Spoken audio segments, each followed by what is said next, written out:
Hey everybody, what's going on? Welcome back to my channel. I'm so excited to be here tonight. We have Ready to Love Miami. We have a special guest from Ready to Love Miami with a Q&A and meet and greet, and that is Sampson, one of the castmates from the show. Shout out to everybody that's joining us right now. Shout out to everybody that's in the chat. Hey, my soulmates. If you have not liked this video yet, definitely give it a thumbs up. If you have not subscribed, definitely subscribe to my channel. I would love to have you here and incorporate you in with my other soulmates. And I want you to be a soulmate as well. But anyway, we're going to go ahead and begin. And you guys know that I like to go around the room, have everyone introduce themselves and where you can find them. So let's start with my amazing co-hosts, Tyler. Hey, thanks again for having me. Tyrone E. Wilson. You can find me at Ty Wilson 21 on all social media platforms.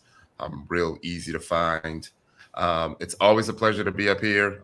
Tonight, again, we have Sampson, Sabrina. It's always a blast. I look forward to it tonight, just like I look forward to every session. So let's get it. Let's get it. And Sampson? Good evening, everyone. My name is Sampson Daryavala from the Ready to Love Miami cast. I am one of the newest members of the Seoul Mates, and I'm a subscriber and I'm a fan of the show. Really happy that I'm here with Tyrone and Sabrina this evening. I'm definitely missing Gus and, of course, Jamie. So right here, y'all. Looking forward to speaking with y'all soon. Thank you. Trust me, I'm sure Jamie and Gus might be sliding in the comments. Oh, that'll be awesome. Maybe they can slide in the video. Yeah, absolutely. Okay, so let's get started. So the very first thing with the Q&A and the meet and greet, you guys know that this is for you guys. You have the option of asking Sampson anything that you want to ask him. Just make sure you put it in the chat. Now, if you're not camera shy, definitely click that link that is pinned at the top of the comment section. It is a StreamYard link. If you click that link, you have the option of coming on the screen with us and asking Sampson your question directly. Say hi, shout out. If you have a comment for him, you have the ability to come on screen with us and to do that. But if you are camera shy, make sure you put all those questions and comments in the comment section. And then as soon as we get that opportunity, we'll go ahead and put it on the screen and then we'll just go from there.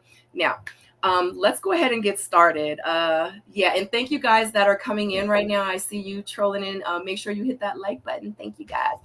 I'm ready. Okay. I don't even know where to begin because it's so much. I already said to myself, I was like, we're going to be here for a while. So I have my tea. I have my water. I have both Cheers to you. Just in case. I already know. I was like, it was Ty drinking tonight. I thought you had a glass of red wine. Typically, you drink red wine, right? No. Yeah, I switch it up, red, white, drink, but I stopped drinking as much on camera. So I usually just stick to the water or what did I have last night? The vitamin water. So, yeah. So. Mm-hmm. Yeah. Well, whatever y'all are drinking, keep doing it because y'all both look super young and healthy. Y'all look great. Right. Thank you. Sure, well, for sure. Actually, before we even start,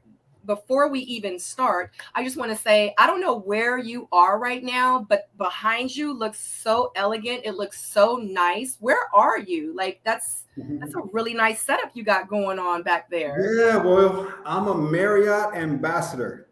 And I've been a part of the Marriott family for over 2 decades. And so when I typically travel here in the U.S. or abroad, stamping passports, I check into a Marriott. Marriott hotels are the best for me in terms of their service, their food, their concierge staff, their rooms, of course, and their events. So it's all about the Marriott Bonvoy experience, but currently here in Tampa. And this is one of the media salon rooms that they offer their ambassadors. So I'm very happy to be here with you all. Okay. So welcome. Wow. Thank you. Shout out to Marriott. Super plug. All right. All right. So Ty, do you want to start or you want to start with the chat? Sure, man. Like this is what, our third, fourth time I was chatting. Yeah, I feel like we're family, man. You're like cousins now, bro. Yeah. and you know, we've seen some conflicting stories. So I just wanna like um I guess I Address. wanna end that we get some, you know, like I said last night, I'm all about growth. I'm all about integrity, accountability, and also having the audience get to know you, right? So what's up with Sampson? What is the deal? What's going on? Well, first of all, how you feeling first, and then you can answer that question. How am I feeling? Yeah, how you feeling? I'm doing. Life is good. I'm in a field that gives back to people, and so my heart is Mhm, always full. I already mentioned to y'all earlier before the show started that we're here supporting Hurricane Ian survivors, and mhm, we lost going on 130, I want to say, people that we lost lives Wow. to mhm, here in this one disaster. So, mhm, but we also get to see the best of America after these events. We get to see mhm, people helping people, neighbor helping neighbor. mhm, My heart's always full when I'm in the field supporting our fellow Americans. It's always nice. On a family front, I'm looking forward to the holidays. I can't wait for mhm, Thanksgiving. My birthday is the 26th. Oh, I'll be wow. mhm, Happy early birthday. Thank you. mhm. Appreciate that, Sabrina. I'll be 49 years old. Wow. And You look so amazing, by the way. You look freaking amazing. appreciate that. It's the Yeah. coconut water, and a ton of joy. Mhm, And then just starting my Christmas shopping already. I got a ton of family, and I like to get a head start before the holiday rush. So I was out mhm, shopping today, just getting some of the gifts. I like to give gifts, so just trying to get that handled and squared away. But thanks for asking. mhm. And the second question, there was a second piece, right? Like I want to, Um, what's going on with Sampson? You said, yeah, yeah, yeah. I mean, you've been busy these last couple days, these last few weeks. And a lot of there's been interviews. Yeah. some, yes, the interviews. There's been some added exposure. There's been some things that I know Sabrina and I have been concerned with. I know how we see things from our point of view, but I just want to Mhm. get a feel for how you are feeling about it all. Well, today I got a disturbing phone call from my girlfriend who received a threat. And so my number one concern is for her safety. Um, Not sure if this is anything to do with Ready to Love, but she's never been threatened. I've never had anyone threaten me or threaten my girlfriend or any girlfriend that I've had. So I'm trying to figure out what's going on because it's not that serious. TV is TV, Well, and I'd like to know how, first of all, you've never told anybody on any social media platform who your girlfriend is. yeah, So I'm trying to figure out, let alone how did they get her number, let alone how they even know who she is. Like what was said to her? I've been seen. There is a story that was posted after the show, and so some people saw a very quick shot of her. Some people on the show do know her name. It can't keep everything complete secrets. Some of the production knows who she is. Mhm, Um, it's just unfortunate that, again, it's just not that serious. What did they say to her? It's She doesn't want to be involved with any of this, right? So we're just going to continue to spread kindness, encourage the people around us, and we're not going to be getting into assumptions. We have no clue where this came from. Well, I'm So sorry about yeah, that. I'm glad that you can say Definitely. sorry because I'm sorry too, and I can only think to myself of who it could be if related to the show. but I don't even think that. So you but posted. I don't walk, Sabrina, I don't walk around with people disliking me, my family, my friends. We don't get down like that. You know, I don't have a record. I've never been arrested. I don't associate with people that fight and throw mud.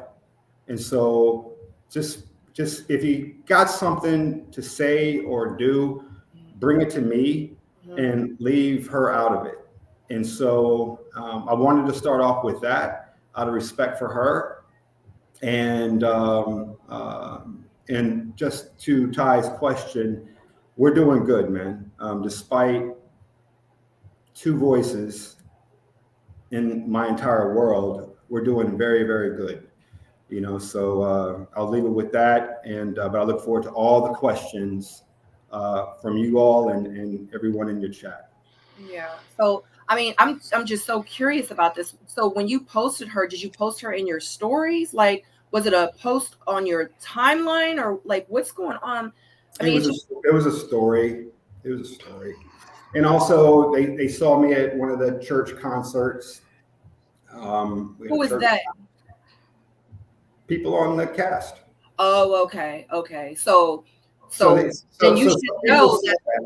So you can kind of counter down to, you know, narrow it down to is somebody that either you was on the show with or production or whomever.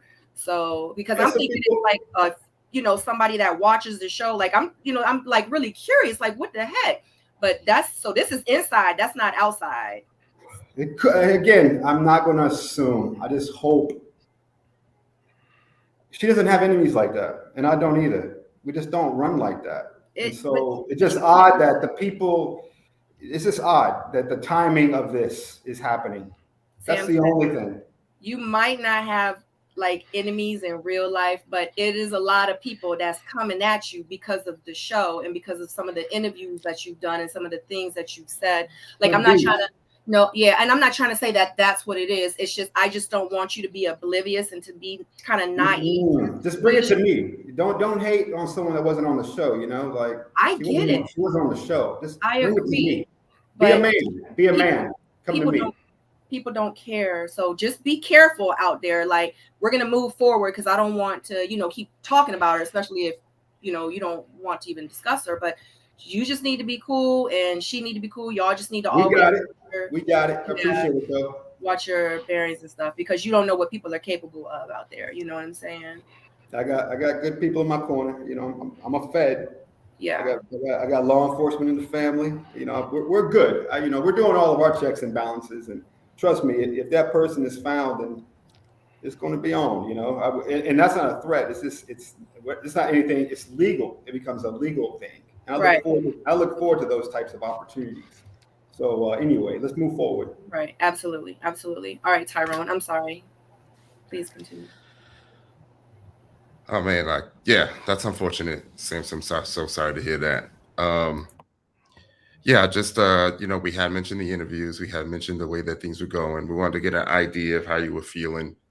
I'm not sure if we want to start to our very first interview and how those things went compared to some of the interviews that you've had recently, because it seems like there's a big contrast in that, right? So I feel like we definitely have to touch on that. And it's related to your journey throughout the show and your stance and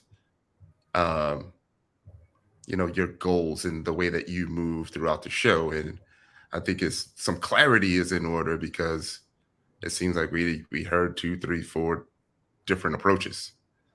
So can we start there with some clarity? Yeah, we could definitely start. We could definitely start at the beginning if you like. So I'm ready for any question you have. I'll answer it. Okay, so your approach throughout the show, what was it? To be me, and to get to know the ladies that were on the show, be cool with the guys that were on the show, and just enjoy the journey. That was my intent prior to day one. The mansion mixer, the pool party. Were you like really serious about, I don't want to say seeing if you could have a relationship with anyone on the show? Were you ever serious about trying to have a relationship with someone on the show?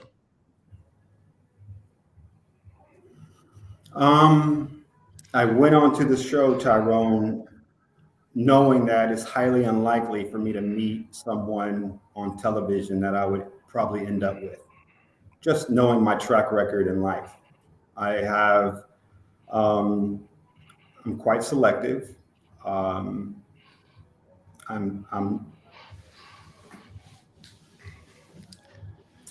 measured, and I'm very content with solitude. I'm very content with my life with family, friends, and just the way I move right now. But it's not like I had a void that I needed to fill.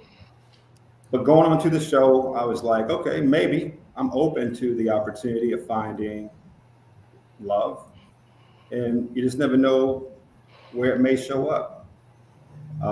So when I was interviewed, I told him just that. I said, highly unlikely, but I'm open to it. So that's how I got in, knowing that the likelihood is very low. Just looking at Ready to Love, the little bit of due diligence that I did, it's a very small percentage, Tyrone, of people that walk away with love. Yeah, understood. I wasn't trying to cut you off, but in an effort to get some clarity, I want to try to focus a little bit. So I was asking, were you intentionally trying to have a relationship with anyone on the show? Intentionally trying to have a relationship. Did you take the process serious? I took the process serious, yes, because it was a contract, but there was no one on the show for me. If you want to start with that, we can definitely start with that. I figured you want to kind of lean into that, but if you want to start tonight with that, then yes, I knew from day one there was no one on the show for me. Yeah, I'm only going there because I feel like there's a lot of things that we already know about you. There's a lot of things that you have explained about yourself. There's a lot of things that we could clearly see about you, right? So I have a question to piggyback, and I want you to hold that thought because I just want to piggyback off of the question that you asked, Sampson. So my thing is that if you felt like in the very beginning, prior to even going on the show, you're like, it's highly unlikely that I'm going to meet somebody. I'm very picky. I'm very, so you're saying all these things. So if you know these things about you, then why go on a dating show on reality TV? Like, I just kind of want to understand what was your motive behind it. And it could be very well to promote your brand, promote something that you're about to start or whatever the case. I just kind of want to have a better understanding of what your real motive was. If you didn't feel like that there's a possibility that you could really find love on the show. Fair question. I don't have a business that I'm promoting. I don't have paid clients as a life coach and mentor. I don't have a web page. I don't push it on LinkedIn. There's nothing. I'm not looking for a business opportunity through television. I don't have a brand. I'm not into social media. I don't care about followers and stuff like that. So for me, that was not the intent. But you got to realize there was 20 of us and all of us had the same sentiment. I'm not asking about those 20. I'm asking about you. I'm just letting you know that we all had the same sentiment. We all knew it was going to be a very low percentage of finding anyone on the show. So before you even got on the show, what was your thought process and what was going through your mind and why you wanted to do the show? Because you just gave us all the reasons of why you shouldn't have even done it from the beginning. So I just want to know, why did you do it? Like, what made you do it? I thought it'd be a fun experience. Okay. Now we're getting somewhere. Okay. And that's all I'm asking. But I told you all that, when we first met on your show.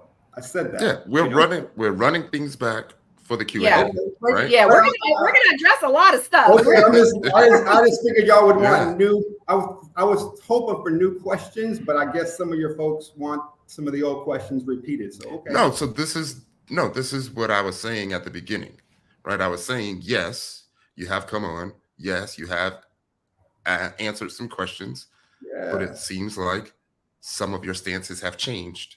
So we want to get clarity, once and for all.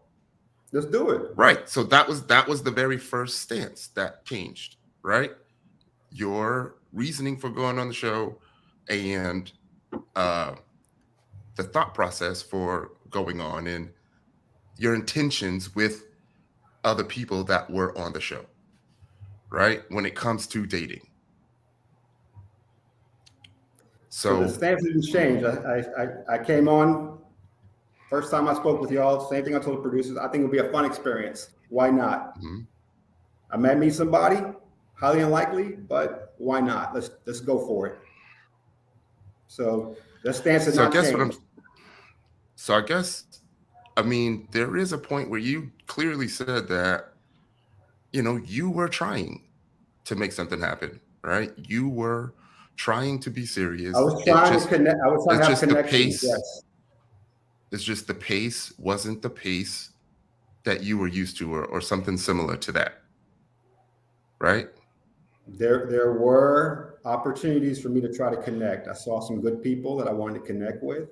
You know how sometimes you can meet somebody and not have any type of attraction with their physical or their personality, but over time, through getting to know them, their humor, their history, you can start to open up and develop something that never was there. So I was open to that.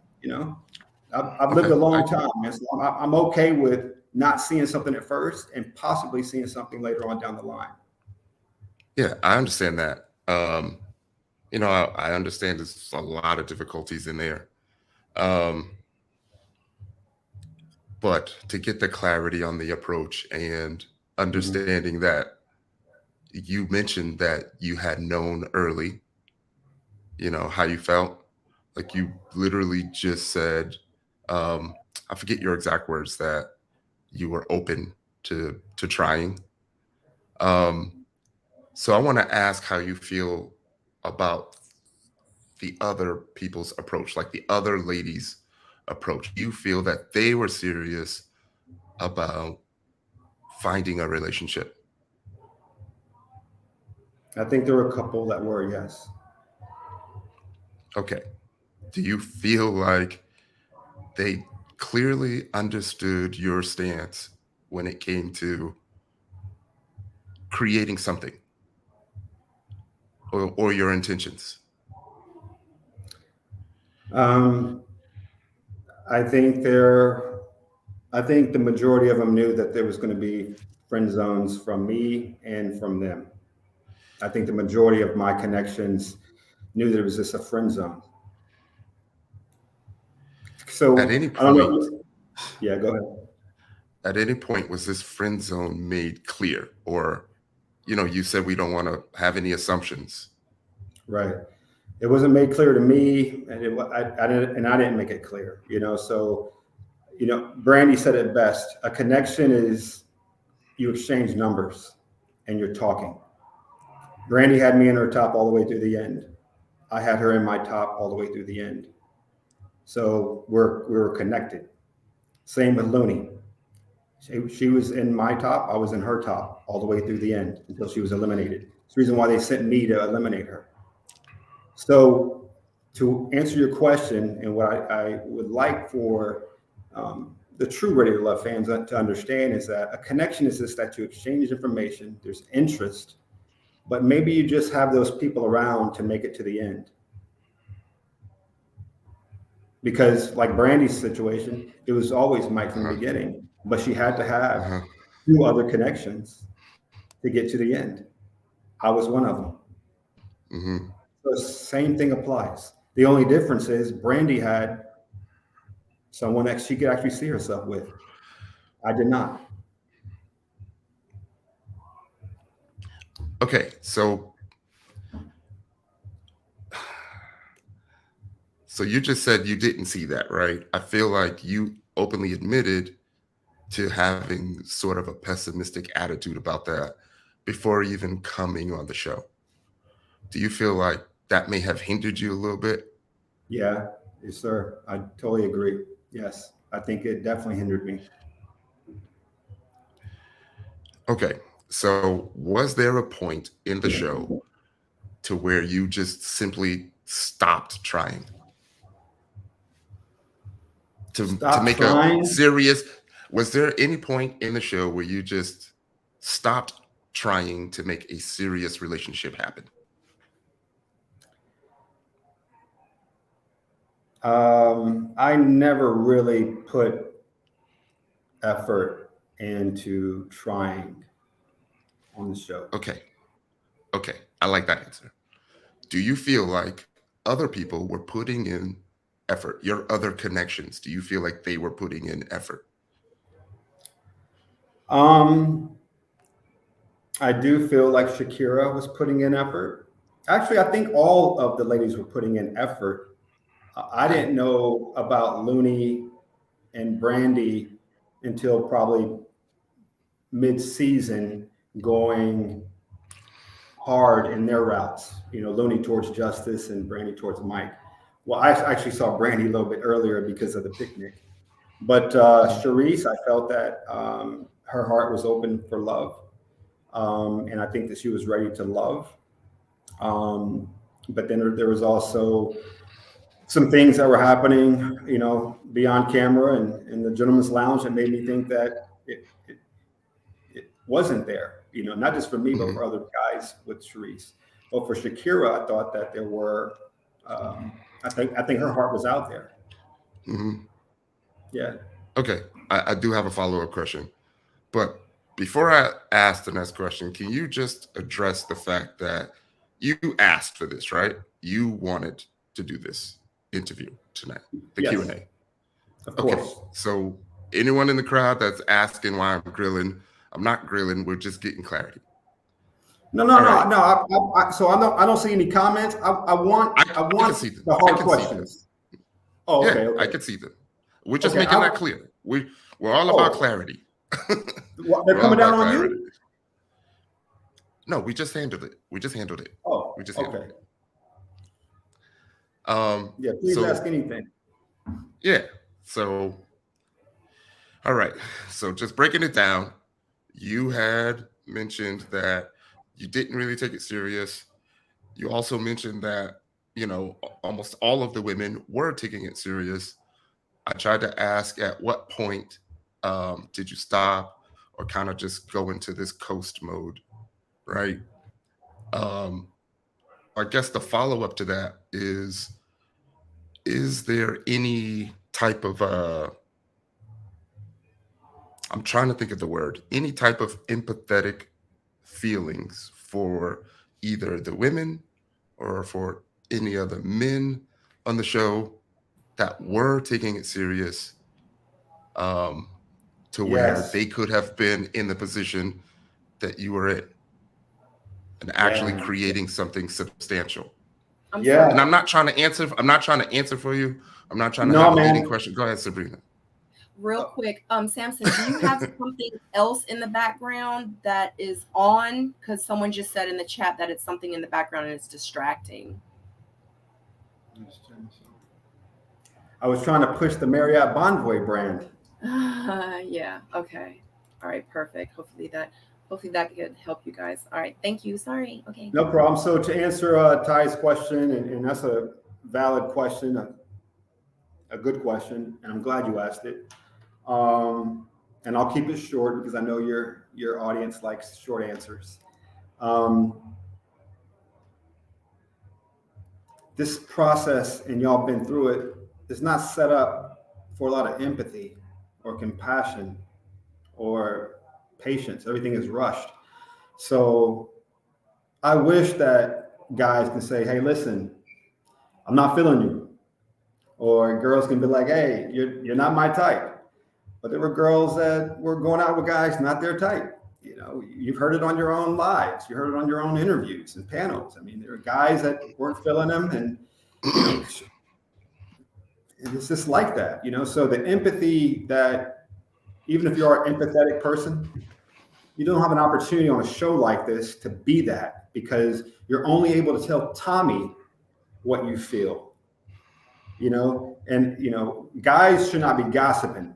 So if you're talking about what you think about a girl to another girl or a guy, then you're not a man, in my opinion. So you just got to trust the process. If the girls see that you're not here for them, they should put you in their bottoms, and vice versa. So no, empathy was not there the way it could have been for any of us. Thank you for asking. Did you ever watch my season? No, I just saw some clips of you, man. That's all. I don't have OWN, and I don't have Hulu Plus. So I'm a Netflix guy, and I do ESPN and CNBC for stocks, and I watch sports. So I got the NFL Network. Okay. Yeah. And I was just saying that because there is definitely an opportunity to let the women know how you feel, right? Good or bad. And if it's, and if the motive is to coast through the show, you can most definitely do that as well. That has been done multiple times. My reason for being even keel and across the board with all the ladies was not to stick around. I treated everybody the same because I figured it would eventually bring me down to the bottom. If you notice, I treated everybody the same way. No one was special. And so they would talk about that I wasn't treating any of them special, but I wasn't going into their bottoms for elimination. My first elimination was at the end. I was never in a bubble date. I was never in any of this. So for me, I was just like, it was shocking that I'm just showing up, being kind, listening, and bringing a small gift under $20 just to show who I am. And as a result, I'm sticking around till the end. All right. So to address that, right? Like earlier we had mentioned, the good qualities that you have, like a large number of great qualities. So just you living, right, is a good thing in a woman's eyes, right? Like there's a lot of good things to say about you. But it sounds like you're saying that you wanted to leave. There was nothing there for you. You recognized that early. You wanted to get eliminated. But just you being your normal self allowed you to stay and get the votes to keep you around. Is that what you're saying? I think I was a safe connection. It's a safe connection. And so it was easy. I wasn't a part of any drama in the show. I wasn't talking about other girls or other guys behind their backs throughout the entire show. I avoided cast members throughout the journey. And so I was safe. And so their connection with me was safe. And that's my interpretation. I went on dates with, you ain't even believe this. I went on more dates than anybody on this season. More dates. I had more one-on-one dates than King Randall. All right, so I was safe. I went on dates with everybody except 4 women. I didn't go on a date with Dominica because she was eliminated first. I didn't go on a date with April because she was eliminated second. I did not go on a date with Jamala, and I didn't go on a date with Kayla. Everybody else I went on a date with, and they were good dates. And the best part of Tyrone and Sabrina is that these were quality dates. Why production didn't air them is on them. You got to ask them. But the women were treated with kindness. The women were treated with patience. And it was fun. It was a fun experience. So me going in, hoping for a fun experience, I got that. And they did too. All right. Can we take a quick pause real quick? Sure. All right. So I'm going to ask some of the questions that were in the chat, and we can go through them. You can say however you want to. And don't forget, guys, if you want to join us on the screen, the StreamYard link that is posted in the comment section at the very top. If you click that, you can join us on the screen, and you can ask Sampson anything that you would like to ask him. If you want to say hi, if you want to make a comment, etc. So the very first question is, Ravine would like to know, did you vote? I did not vote. Okay. Ciante says, didn't you tell Little Black Book that you wanted to be an actor? No, I did not. I did not say I want to be an actor. I have acting opportunities being presented now since the show aired. Okay.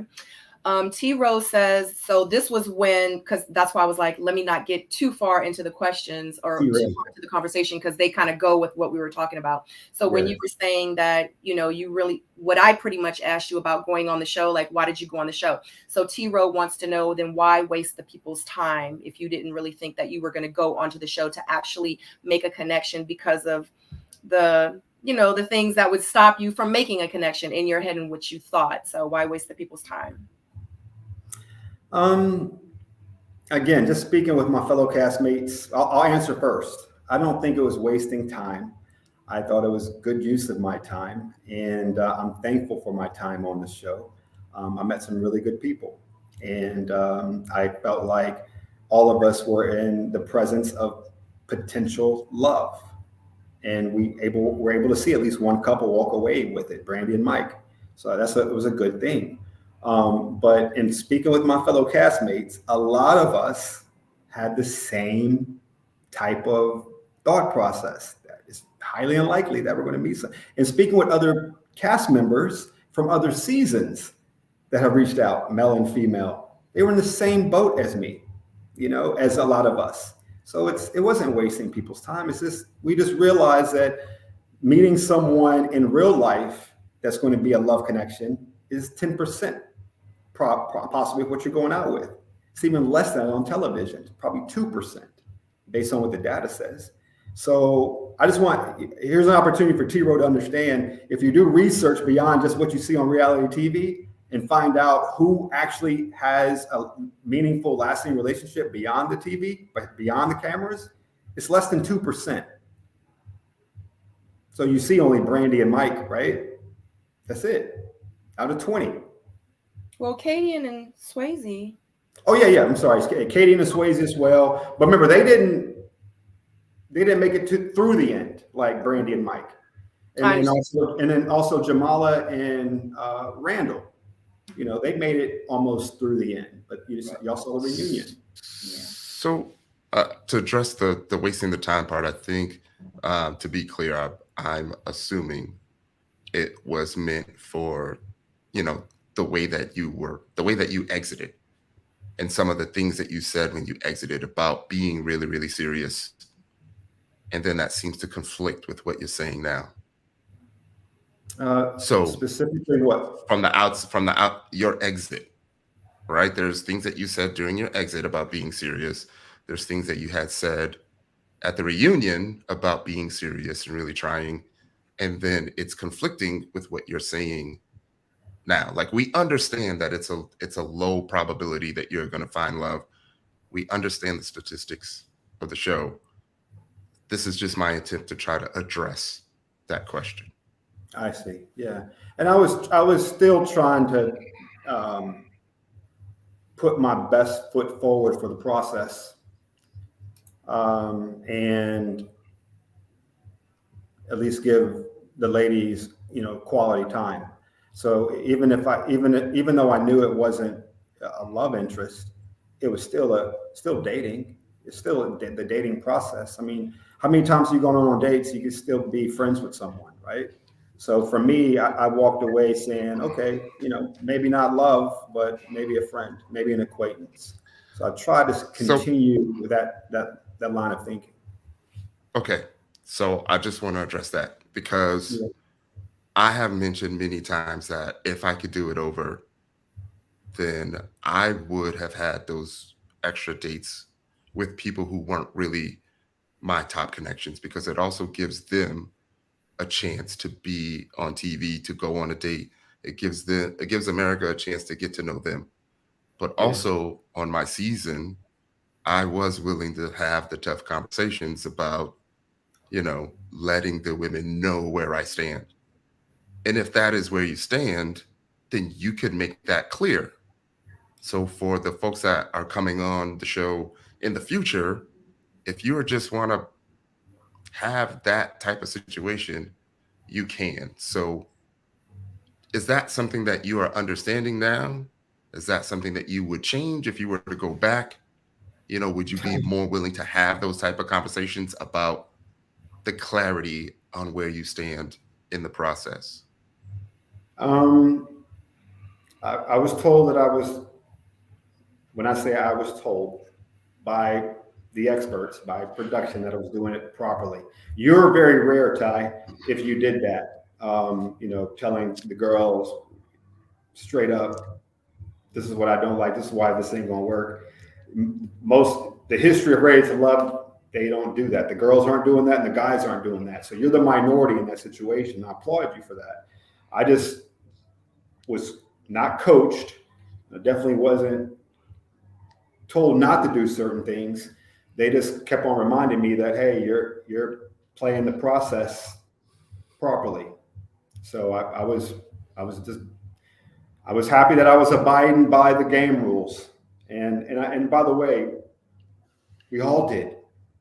But you got to look at Randall. Randall had 3 women all the way to the end. He played by the rules better than anybody. And that's my boy. That's like my younger brother on the show. And so you can't be upset that Randall didn't tell his other 2 connections leading up to the couch, hey, man, why don't you just tell them that they weren't the one? You were feeling Jamala. Why don't you just say, hey, Kayla, it ain't you. Or, hey, Trinika, it ain't you. No, Trinika massaging his feet at the getaway. Yeah. So all I'm saying is what you did, it's rare, bro. Yeah. We're not being upset. We're not being judgy. We're just trying to get an understanding of your thought process, where you're coming from, you know what I mean? Your mental makeup, your approach, and when and where these things shifted. Yeah. That's good. I appreciate the clarity. What's next? What's the next question from the audience? Okay, so what was the question I had up there? Oh, okay. Why did you get upset when you were eliminated? Nichelle Rudisil. Okay. Nice name, Nichelle. I was bothered for several reasons. I had my brother flying in town that night. The ladies met in the lounge with Tommy early that afternoon. I got a call around 8 that night to meet up for my elimination date. So I'm already bothered. Hold on. You said who called you and said what?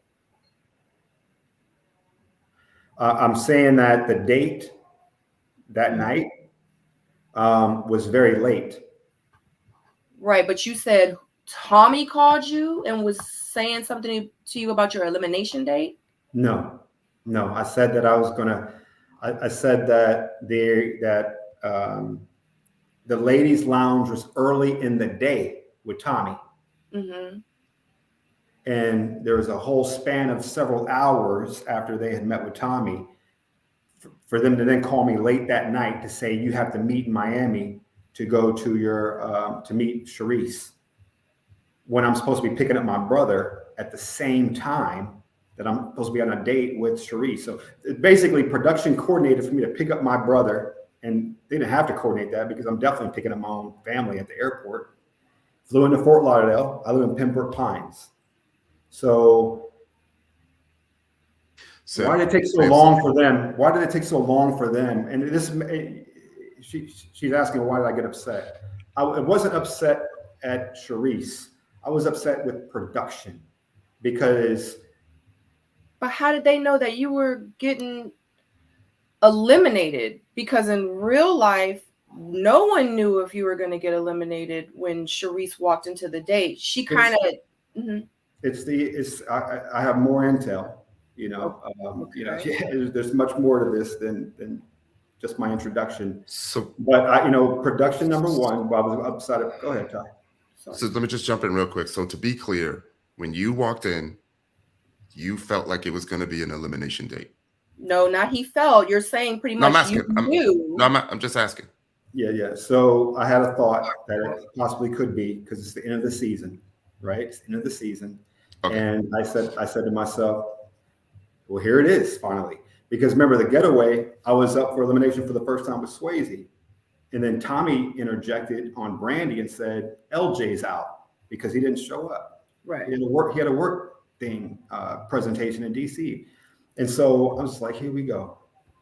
That was my opportunity to go home because I just told Brandy on the lounge chair, you're a little too wild and spunky for me. So that's the first time that I had to tell somebody throughout this journey why I'm not feeling you. Yeah. I didn't want to tell her that, because she's mad cool. She's like, that's my ace right there. And I'm happy for her and Mike. So, but again, what Ty did in his season, telling different girls, I don't like you for this reason. I didn't want to do that, but I had to do that with Brandy at the getaway. So I knew it was going to be me up on the chopping block that night, but it was my time to go. So for Tommy to interject on Brandy to eliminate me because I just told her I'm not interested in you anymore. I see you moving with Mike. It bothered me because that was perfect time for me to exit. I had a good time, met some people, stage left Sampson. But he interjected and sent LJ home instead.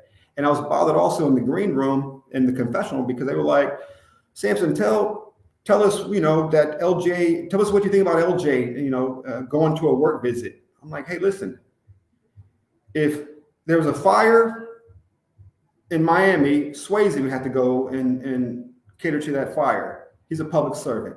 If there was a hurricane, I would have to go and prep my staff to respond to that hurricane. So are we not ready to love because we have to do our jobs? So don't tell me that. You're not going to get me saying that. So who did they get to say that instead? Mike said that in his confessional. They wanted me to say the same thing that Mike said in the confessional about LJ not being ready. We all have to show up for love. He chose work over love. No, he didn't. You got to support yourself to be able to support a woman. So anyway, I was kind of bothered, about that situation, but it is what it is. Okay, let me, because I don't want the questions to get too built up. So Lola W says, I have a question. Why did you ask if Kojo was gay? That's the thing about some of these chats, man. They be hearing stuff like, I never said, are you gay? I questioned why he was twerking. I said, man, I saw you twerking on one of your IGs, man. I said, the men that I know, we don't twerk. All right. Then I said, and then I alluded on top of that. And I said, I was starting to wonder, man. I was starting to wonder about you. But I never asked him if he was gay. So that's what I want to make sure that people. I believe you definitely asked him, does he like men or women? I said, I was starting to think, which one do you like? And it's okay if he likes men or women or both. But I never, ever asked him if he was gay. And even if I did, it's okay if you are. Okay. I'm not homophobic. You said it's okay if you are. So my thing, when I saw that, my first thought was, why even ask? Why because even I'll have tell you that why. come up? Good question. I always wonder, you got to read your audience the same way you read the presenter. And so when someone's critiquing a male and a female in a relationship, sometimes you have to wonder where they're coming from. If a male doesn't like females, right, and a male prefers dating males, then maybe his thought process on me dating a female may very well could be off or obtuse or hard for me to understand. So that's just me wondering sometimes, like, if you're a man and you're going out with another man, and you're critiquing a man and a woman, it could still be fair, but it helps me understand the presenter. You should always understand your audience and the presenter. So that was just me trying to understand. If you're trying to critique, I just want to understand where you're coming from, because a lot of times men that date other men had problems dating women, right? And so their thought processes are different. So sometimes you just got to ask some questions to understand where they're coming from. He did not get offended at all. You know, we chatted afterwards. You know, there was nothing that he was offended by. So I really hope that you're not getting offended. It seems like you're getting bothered with the response. So, I mean, are you upset about that? I'm not upset. Okay. All I'm saying is, I mean, I have family members, you know, my godson, you know what I mean? People that are close to me. And I just feel like there are certain platforms, certain areas where it shouldn't be brought up, right? It seems like you are trying to identify how you should treat him based on the sexual preference, right? That's what it's sounding like. And I don't think that's right. I feel like a relationship is a relationship, no matter who you're with, right? If you can keep it real, if you can be accountable and have integrity, then it doesn't matter, right? I agree. And I'm only saying that because it wasn't the first time, right? You've also brought it up one with time Jeremy. with us before. Yeah. With Jeremy. Yeah. And I felt some type of way about that as well, because I didn't think it was called for. I didn't think his approach would have been any different. It didn't seem like his sexuality changed what he was thinking or feeling about you or your journey. We were just talking about what we saw from you on the show. So like you, I have family that have this, that are gay. I'll just say it. I have friends that are.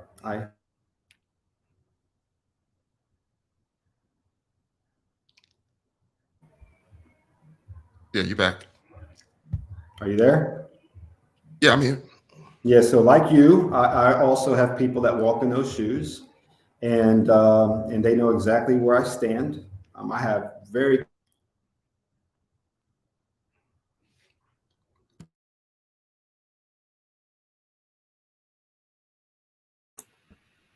Yeah. He's frozen. He's breaking up. Yeah. I'm gonna put myself on mute. I'm over here real quick checking something, okay? Is that y'all or me? Yeah, you back. Is that y'all or me? My connection? It was you. It was you. So again, I have family and friends that walk these shoes, and I'm very free and fair as they are with these types of settings. So when you talked about the first time with Jeremy, I was trying to understand Jeremy. Just going through some of the chat that was happening behind the scenes, the reason why he was getting frustrated, I think a lot of folks were thinking that he was in attack mode in that interview with me. And even though I welcomed his perspectives, we all noticed him getting very, defensive. And so I was just trying to understand where he was coming from, and again, it's just me trying to understand where he was coming from with his lines of question. It didn't seem like he was trying to understand my responses. It's almost like he wanted to catch something. And I know he's young, but what concerned me, Ty, what concerned me about Jeremy, is that prior to me joining your live that night, he mentioned that the men on my season were trash. And then he mentioned, with you listening, the men in all the seasons, previous Radio Love seasons, were trash. So it bothered me that he said that in front of you, with you on a panel with him, and he said it about me and my 9 other fellas that are on this season of Miami while I was in the chat listening, because I'm a fan of Sabrina's. I'm a fan of you. I'm a fan of Jamie. I'm a fan of Gus. And so I was just like, who is this kid, talking about men being trash? Because I don't know men that call other men trash. So I assumed that this was somebody that needed to be checked really quick. So I wanted to come on. I'm glad that y'all brought me on. I answered his questions. I'm still frank, still friendly with the guy, but I was curious because I assumed that he has had problems with men in the dating world, the way he was coming off with his questions with me. And so it was no surprise that he says he dates men and women. It was no surprise to me. My assumption was correct. And I can see why some of the frustration that he had that day in the chat with some of the audience.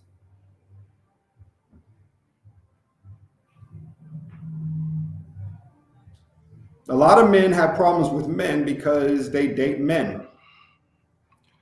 I'm still going to say it. It's the truth. Whether you want to admit it or not, I'm hearing this from my own gay friends, so, and they're not really close friends, but I know I lived in Atlanta. I lived in DC. I lived in some major cities throughout the U.S. I have a very large perspective on this. I got to jump in real quick. Yeah. I mean, you said yourself, there's a low percentage of finding love. Everyone has problems with relationships. Everybody. No matter your sexual preference, right? Yeah, it's not about sexual preference. So, like you mentioned, and I'm just trying to be clear as much as we can. So you mentioned that you felt some type of way about him, and it sounded like you felt you needed to check him. And your way of checking him is questioning his sexual preference. No, no, not at all. My way of checking him, like I told Sabrina offline, weeks ago, I didn't like the fact that he mentioned men as trash. That was the main reason why I came on, and I was going to talk about it, but I didn't want to open up hello to Sabrina's soulmates with why are you calling us trash? I was ready to go in, but I tempered myself, and I was just like, you know what? Nah, I'm not gonna check the dude. I'm just gonna say let's go with your questions. And we started talking about struggle. He wanted me to clarify struggle. He wanted me to clarify, pursue a woman, that doesn't pursue me first. And he got that understanding. And so he got his questions answered, but I made sure that I bit my tongue on the purpose of me coming in, and it had nothing to do with his sexuality. Me disrespecting anyone for their sexual preference is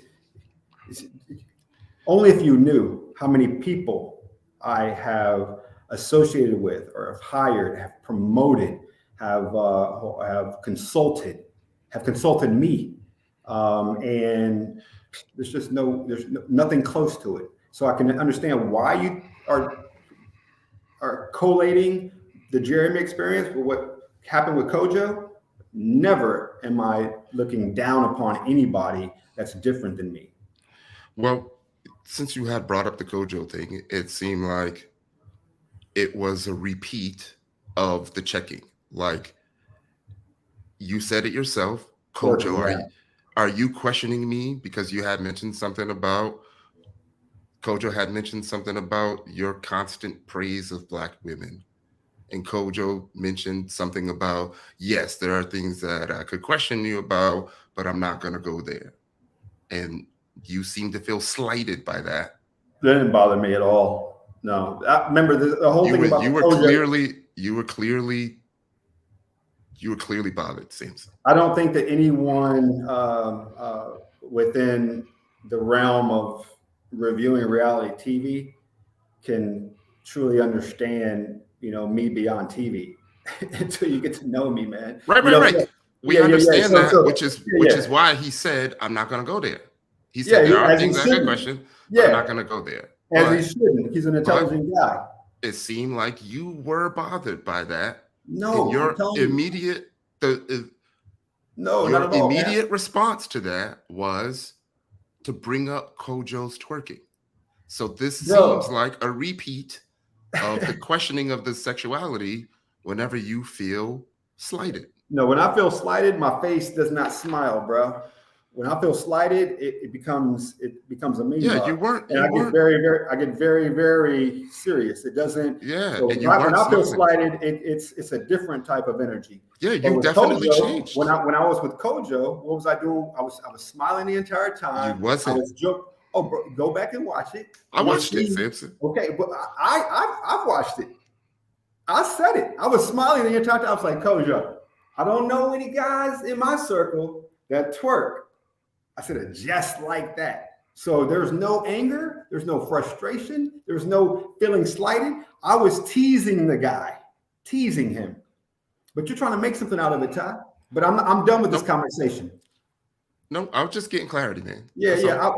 I appreciate you getting clarity, but I'm done with this gay conversation because there's no issues. And the people, again, you don't know me. The people that know me know there's no issues with me, with the whole LGBTQ community. We don't, which is why we're trying to get the clarity. Yeah, we don't. But I just want to make sure that once I answer a question, you let it go. I don't want you to act like Jeremy tonight. Don't act like Jeremy tonight. I'm not. I'm actually trying to get to the answer of the question. So okay, I gave you the answer. Let's move on. Real quick. So if someone in the chat, if y'all in the chat, if y'all can find exactly where in Kojo's video where that happened, let us know, and then we can pull it up, and then we can just listen to it. So it's because right now it's Tyrone against Sampson. So if you guys know where it is on Kojo's video, let me know, and then I'll pull it up. Okay. Thank you so much. You're welcome. What else you got, Ty?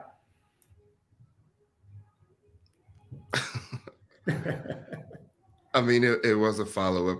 It was a follow-up question pertaining to the sexuality that bothered me. What is it? And it's because you mentioned it. You mentioned that you said that you need to do research on the person that is interviewing you. Yeah. Right? You said same way an interviewer researches interviewees. Yeah, yes. You said that. And you also said that the sexuality or the preference could hinder the way that they either process things in relationships, right? Same way a straight person does.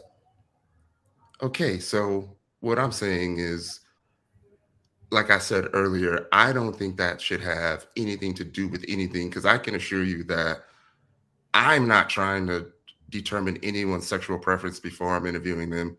I'm hoping that no one is doing it to me, right? I'm hoping that I can be treated as a human first that's just interviewing them before you determine how you should feel about me based on my sexual preference. Yeah, I wish Gus was on right now, because I think. But why are you doing that?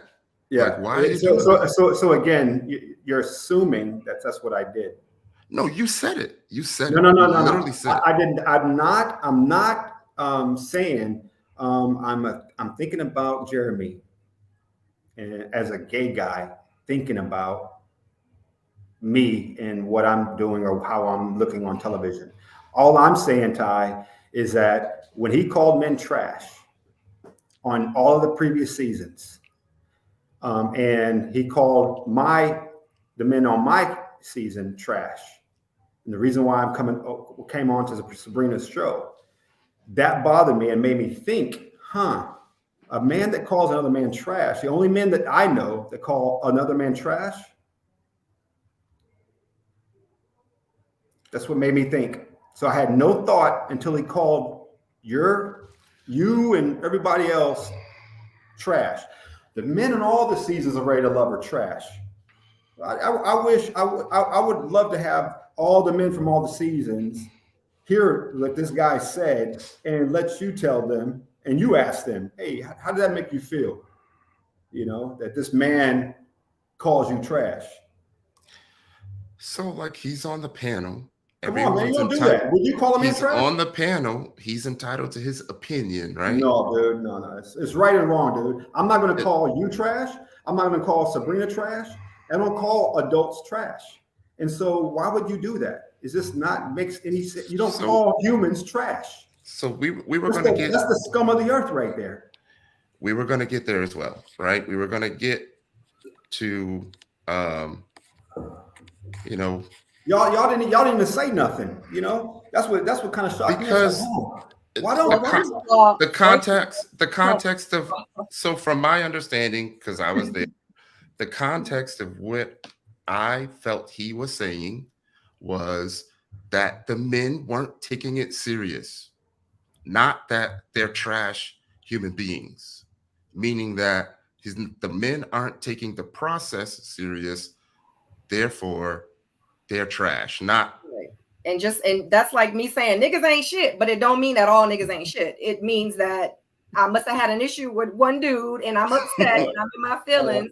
But you know, and for you to bring up his sexuality in that sense, it bothered us, you know, because and you know, that was the first time did it bother him? You know, let me finish, Sampson. That was the first time that Jeremy was on our panel.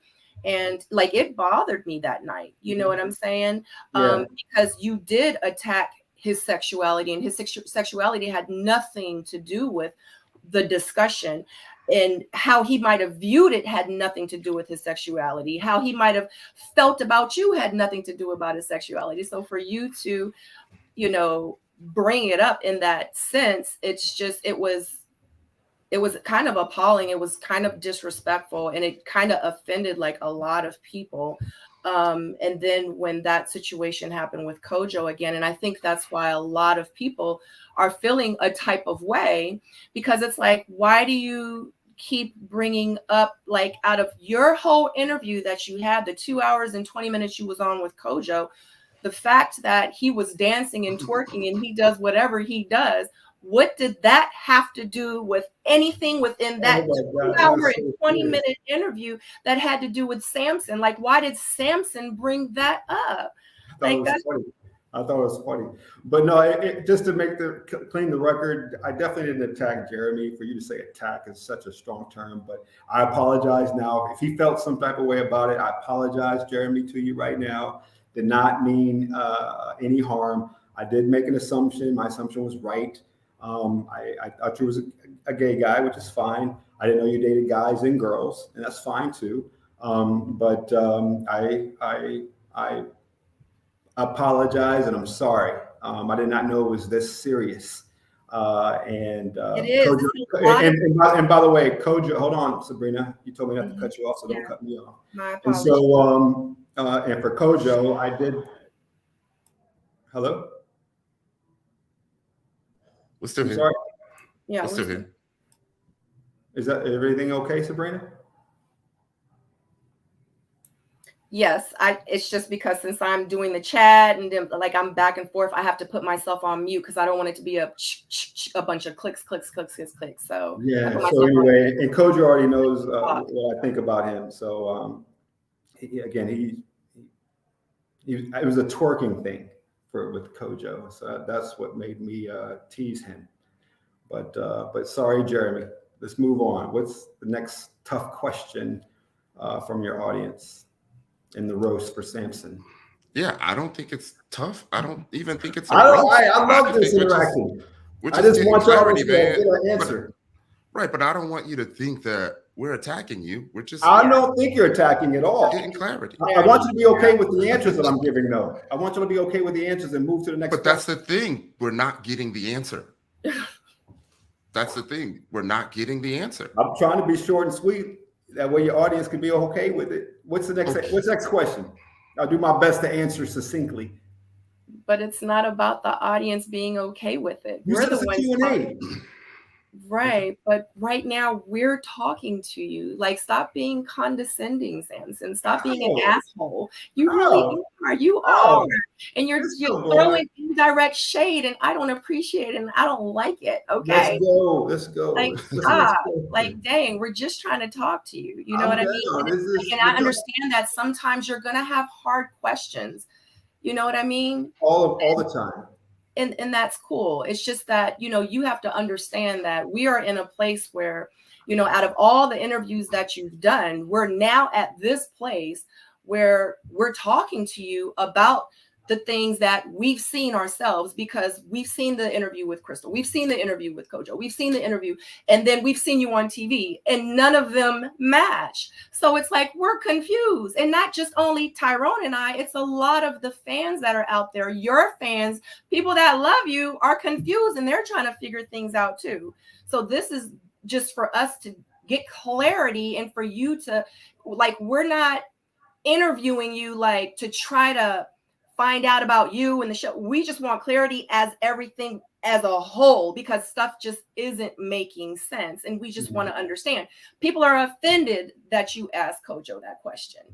You know what I'm saying? Yeah. So, you know, and you brought it up, and just because you thought it was funny, a lot of other thousands of other people didn't think it was funny. So we just want to clear it up for you. You understand? No, don't try to clear anything up for me. That's number one. I'll clear up anything I need to clear up. Okay. But I appreciate you saying that. I know exactly what you were saying. Okay. Okay. But I don't need any help clearing up anything. Okay. Let's get to some of the questions. If Zoe left, why couldn't you leave? I have no clue. I don't have no clue why about the Zoe situation. You got to ask Zoe. Okay. I do know this part. Mm-hmm. They were doing everything they could to tell Zoe that he can't just leave, that he has to come back. Well, you know, we had an interview with Looney, and she actually self-eliminated too. And they let her go. They just had an exit strategy for her. Like she told them, she was like, I want to self-eliminate. So they let her go too. Just to let you know. So remember what they said to me on day one was, you can't do it at the beginning. Maybe towards the end you can. So Looney's was towards middle to end, because once Justice left, her connection, and LJ left. I think LJ left after her. Yeah. Mm-hmm. Yeah. So so it still kind of aligns with what production said. You can't do it at the beginning. Because remember, if everybody took that stance, it would be no show. Right. Oh, no, I mean, we get it. We get it. Merritt would like to know. Sabrina, mm-hmm. Apologize to you. You know, I think that the whole gay thing kind of got under my skin. I've never been, everyone knows my stance, my family, my friends, my colleagues, they know my stance on this topic. And so when Tyrone was making his point, and I'm glad, because he's defending that population that I defend all the time. I'm all about love over hate, similarities over differences, and unity over division as it relates to this specific community of people. And so hearing that I was perceived in a way because of my line of question to Jeremy, I can understand where it came from, because I was pissed about the trash statement. Hearing Tyrone's defense for Jeremy in terms of the definition of trash, it was not how I interpreted it. So I take full blame and accountability for misinterpreting what he meant. And I know I'm not hip to a lot of the younger terms. I just learned what T was. I didn't even know what T was. And so I know Jeremy's younger and he's hip. I'm not. I'm old. I'm not as hip. So, and with Kojo, you said thousands of people, are feeling some type of way or hurt with that statement I made because he was twerking. I apologize. I think Kojo knows where I stand, but I want to also apologize to you. I definitely don't want to come on here and make you feel like you can't just have an adult conversation. You know, I definitely was just bothered with, I'm like, I defend this community. I have a history of defending this community. I stand up for these people. And so, because they're still humans, you know, it's like they're no different than us. So when I say us, I'm talking about straight people, because I'm assuming y'all are straight. So I don't know. I have no clue where y'all stand. So I just wanted to take a second to say, sorry. I appreciate the apology. Thank you. Thank you. Okay, let me get back to the questions, because I don't want them to feel like where was I? Merritt said, would he change, or would you change how you presented yourself to Ready to Love audience outside the show? Example, your interviews.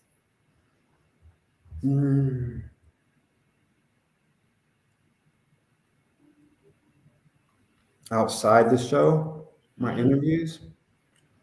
Would you have done them different? Have y'all seen the majority of my interviews?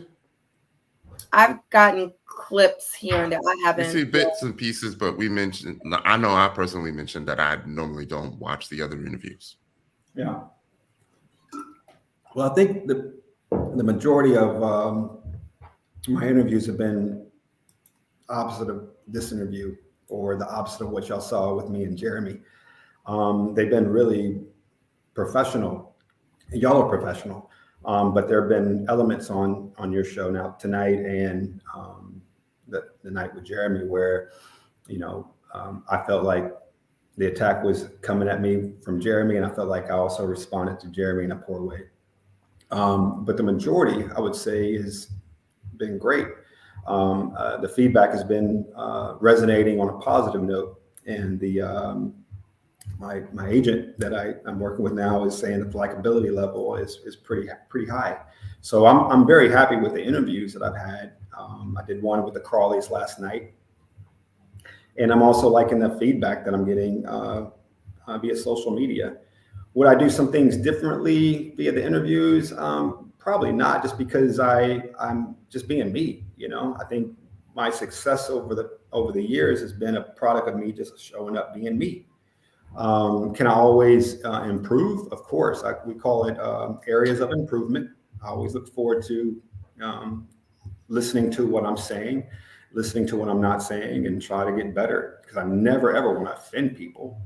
And I don't have a history of offending, but these interviews I offended, Jeremy, and I didn't know I offended Kojo until I'm doing this with you guys right now. So this is the first I'm hearing it. And I'll reach out to Kojo again tomorrow when I have some time. I never said that you offended him. I just said that the comment was offensive. And for someone in the chat, I think I said that, or you said that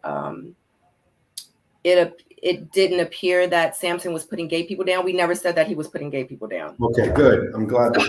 We never said that. Yeah, because I don't do that. I don't do that. We never said that. And we're not going to act like you did, because you did not. So I just want to clarify that we never said that, especially on a sensitive topic like this. Like, let's be mindful of our words and let's be specific about it. Just like you said, you didn't ask him if he was gay. You said you asked him if he liked men or women, and someone asked you in the chat, why did you ask if Kojo was gay? And you said, that's not what I said. So subjects like that, let's just be mindful, everyone. And let's just, because I don't want it to seem like we're putting words in people's mouths and we're saying this. Let's just all just be respectful. And like I said, sometimes we're going to have hard questions. We're going to have hard conversations. We can also agree to disagree, but it is what it is. And also too, people keep saying, why are we asking you these questions? Whatever. Everyone, just FYI, before this even happened, Sampson came to me and said, I want to do a Q&A. I want to go on your panel and I want to do this. He even went and said that he wanted to do a Sampson roast with me and some of my panelists. Like, Sampson asked for this Q&A. Okay. So it's not like we brought him on to humiliate him or to attack him or whatever. So you sensitive people, if it's that sensitive, log off now, boo. Log off, sis and bro. Okay. Maybe you'll be fine to watch the replay. And it might have, do I have a little sarcasm in my voice? Absolutely. Yeah. So stop it. Okay. Let's move forward. Let me get to some of these questions. So Kathy Proctor would like to know, what is the driving force behind your need to be praised or recognized as the hero? Do you like to compete with people? And I ask because you talk and compare yourself to others from the cast. Comparing and contrasting is always a healthy thing, especially if you have a competitive nature. I do compete when it comes to athletics, anything sports. When I was in Morehouse, I wanted to compete because I came in as like the dumbest person in the class. Most of the kids that I went to college with, they were brilliant. They were A students all their entire life. I came into Morehouse barely getting in. And so, but I looked at it as a competitive opportunity. So, but to the question, what is the driving force behind your need to be praised? or recognized as the hero. So I totally get it, Kathy Proctor, why you're asking that.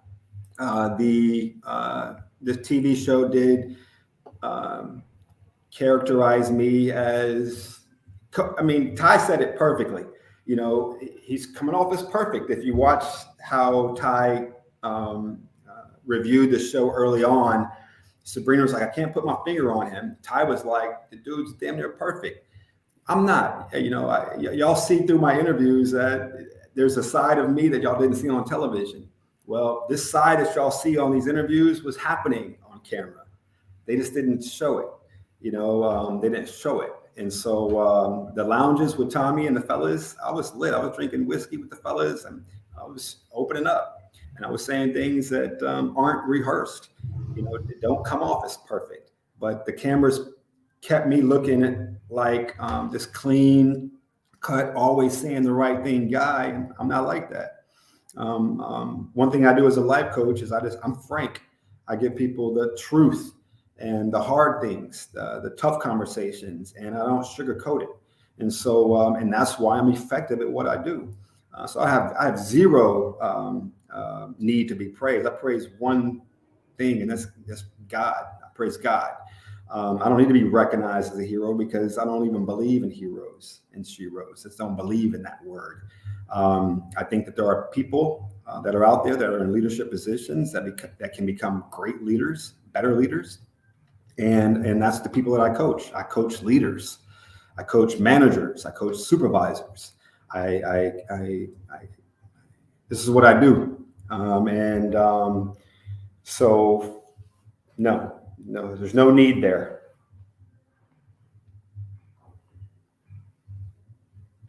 Okay. I'm sorry. Okay. So the next question we have is, where was it? Oh, right here. IMCC says, who were the other ladies that actually caught your interest? Yeah, it was Looney, Brandy, Shakira, and Charisse. Okay. But I also liked Trinika's personality. Trinika has an awesome, bubbly personality. Yeah, she does. Auntie Eva asks, I have a question. Shout out to Auntie Eva. She is a soulmate, a bona fide, real soulmate. I have a question, Sampson. Are you interested in running for political office?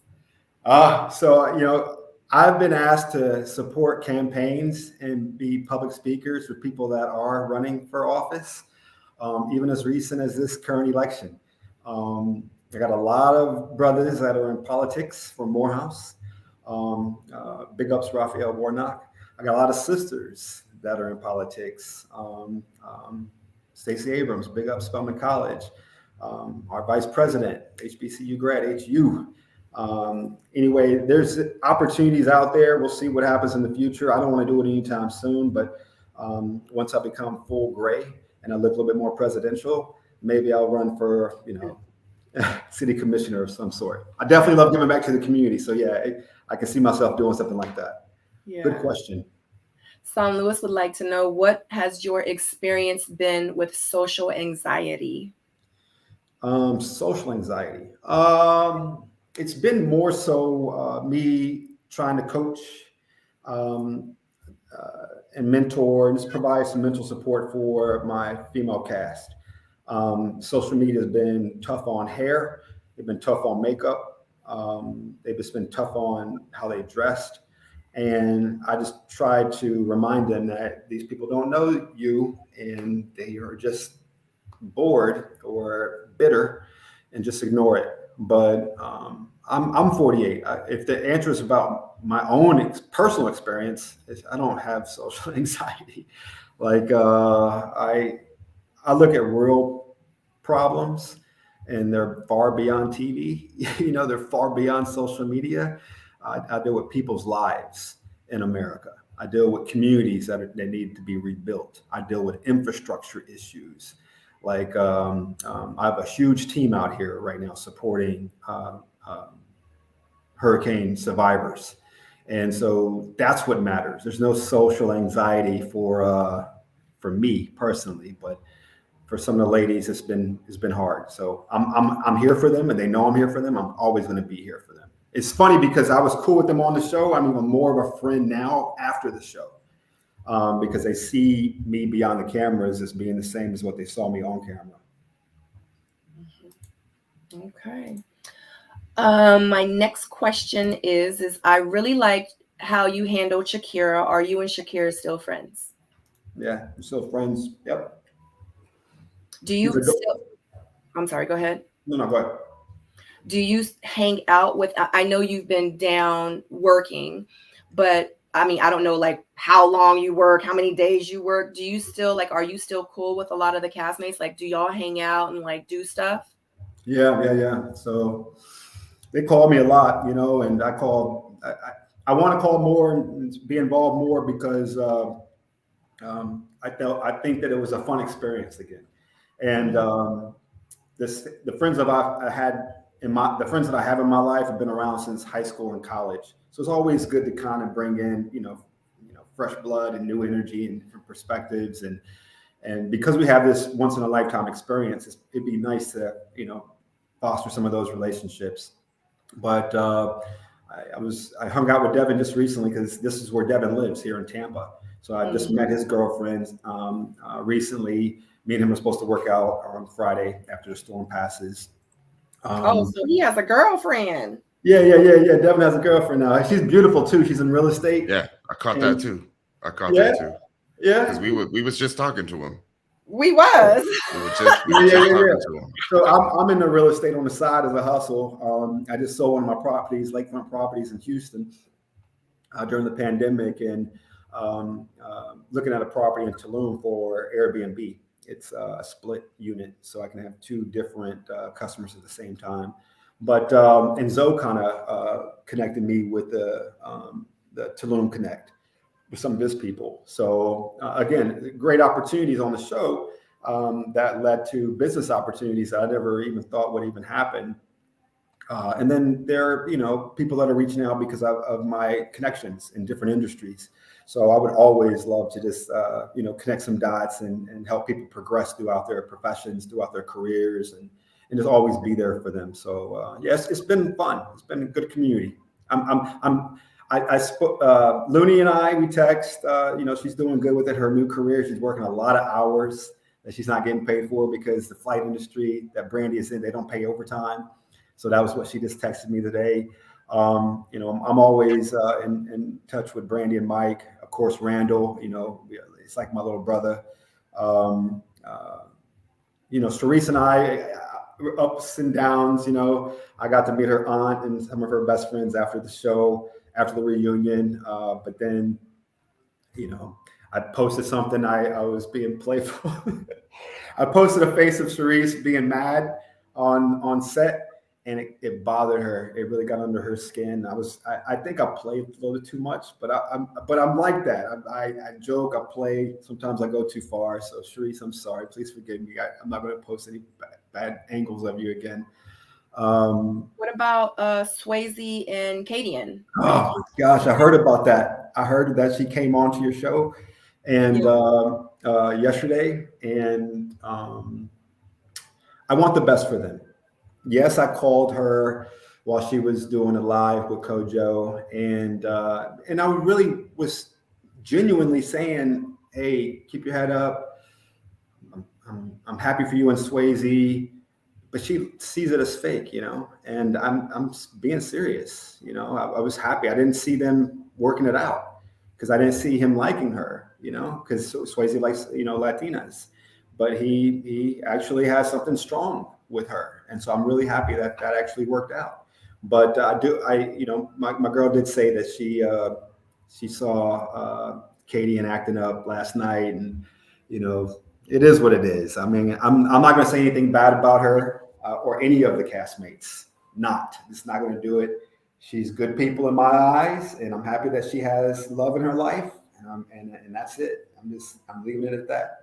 So let me ask you, because you said that, you know, like Swayze, you just said that he likes Latinas. So you knew him. Did you know him outside of the show, like before the show? No, it's just what he's told us, you know, told me and some of the guys on day one, you know, that it's, again, highly unlikely for him to find love on the show because he's into Latinas. Kadian knew it too. You know, I was on a date with Kadian, Swayze, and Kadian's friend. I was there, but they cut all that out. I was sitting right next to Swayze for about 45 minutes of that date, but they only used the part where Swayze was sitting by himself with them two. I came in 45 minutes after they already had drinks and was eating. So I was the fourth person to show up. And so Kadian's friend was going in on him on that topic, you know, why haven't you dated Black women for 3 years? Mm-hmm. And so, and Swayze was honest, you know, just like this hasn't happened, you know. But he also shared with us that he preferred at that time in his life just to date multiple races. There's nothing wrong. He's in Miami too. Do what you want to do. You know, we all are attracted to something different. And so, so when I did have some friends in town, and because this is what my girl told me, I just invited them out. I said, "Hey, listen, man, we got some friends. I got some friends in town. You know, if you want to hang out, we're going to go have some dinner and drinks. They're good people." You know, even though I knew that he still had a connection with Kadian and Charisse at the time, it was just like, just hanging out. It's like, why not? So it is what it is. You know, I hope the best for them both. You know that she said last night, was it last night? I'm doing so much nowadays. Well, anyway, she said that. It was last night. Yes. What? Okay. She said it. You're right. She said that you actually called her and was like, "I'm so happy for you and Sway. Like, y'all are together in a relation." And then, like, right after that, you was like, "Yeah, what's up? Like, I got some folks in town." Like, it was like you knew they were in a relationship. No. And then he said that he had you on speakerphone and he heard you telling the girls, like, "Yeah, you gonna like him." Da da da da da. Yeah. So we didn't know at that time that. You know, we knew that Swayze, his main connection was Kadian. We knew all of that, but I didn't know that he was committed to her because he was having ups and down days with her, especially after he met the girlfriend. So but you called her. We didn't know it was. We didn't know. Yeah. The call that I had made to Kadian was more about, "Hey, Kadian, you know, don't leave the show, you know, because there's people that like you on this show. You know, there's people here that liked you." So I was kind of saying this to anybody that I thought that could find potential on this show in terms of relationship. I was saying it to them. I said the same thing with Jamala. I said, "Jamala, you know, you should stick around. There's potential on this show for you." You know, I said the same thing to Kadian. So when I saw potentials, I was nurturing that. I was hoping for something like that. But I also knew what we were hearing in the gentlemen's lounges, you know? So even though I'm encouraging stick around, there was nobody was still ready for a commitment at that stage. And by the way, even if he was in a commitment, you know, it was just hanging out with some friends of mine. It was no big deal. It wasn't like, "I'm gonna hook you up." My friends ain't into the hookup type of situation. They're older and mature. Y'all met one of my exes on the show, Ellen Bell. She's not into that. You know, it was her friends. You know, so it's like. So pretty much Swayze took it as that, and you're saying it wasn't even like that. It was never. I don't hang around people that's trying to have a one-night stand while they're in town. I don't hang out with people like that. You know, so it's not a. I wish there was more follow-up. Like, "Hey, Sam, what you trying to do? You know, I'm in a relationship." He didn't say any of that. You know, he was just like, "No, I'm good. You know, I got to work." He had to work the next day, or he was on call or something. And so I said, "Okay." I didn't know he was with Kadian. You know, it was no disrespect. It was just hanging out. You know, I'm not sexing these girls, and I wasn't expecting him to sex these girls. This was just guys going out with girls. You know, just live in Miami. It was no big deal. Yeah, I could hang out with other guys without them thinking that I'm trying to break up a happy home. Yeah, it's just like, yeah. Now I know. Yeah. Real quick, because I don't want to ignore the questions. Let me see, right here. Nichelle would like to know, has you, I was about to say, has you ever been in therapy? We have Employee Assistance Program in government, EAP, and I've definitely had opportunities to contact them with my girlfriend, where we're just doing like preventive maintenance. It wasn't to get over issues, but it was like to prevent issues, or how can we do this better? Or these are some challenges that we're having, almost like couples therapy. We did that. And so it's a free service that we get these sessions as federal employees. So I've done that, and it was powerful. Yes. Okay. The next question is, I'm sorry. Valencia says, have you ever practiced celibacy? No, I have not. Red Hot Tooth says, Sampson, what have your family and friends said to you about your behavior? What advice have trusted people offered regarding your dating life? Well, first of all, what have my family and friends said about my baby? Well, they've enjoyed the show. They enjoyed the entire journey. My mother did not like how I spoke to Charisse at the elimination date. Mm-hmm. She said you should have kept your composure. She's right. But she also knew that I wasn't, bringing up old stuff. She knew that I was trying to say, hey, listen, if we're going to talk about girls, and we can talk about guys. My mom knows that I'm all about healthy balances. So, so she knew where I was coming from on that, but she didn't like my tone. She did not like my tone at all. So my mom checked me on my behavior. Yes. What advice have trusted people offered regarding my dating life? Well, they knew y'all heard this already. In my 20s, I was just trying to get out of debt and focus on my degrees. 30s was about climbing the corporate ladder and having fun. I wasn't trying to commit. I had some girlfriends, but I wasn't trying to commit to marriage. And so, and then 40s, I decided to really slow down. So the trusted people in my circles have said to me and remind me, hey, Sam, remove some of the standards, remove some of the expectations, remove some of the criteria, and learn that you're not a complete package yourself, So it's been a very fair analysis, and I know these things. I take this pill myself, and yeah, good question. Tyrone, would you like to come in? Sure. I got a question, but I want Sampson to take like 5 to 10 seconds before you answer. It's a question that I like to ask. All right. The folks, once we're about an hour in or so. 5 to 10 seconds. How you doing, man, with everything that's going on? You do a lot in your personal life. It's different exposure from the show. Take 5 to 10 seconds and then let us know, like, how you really doing?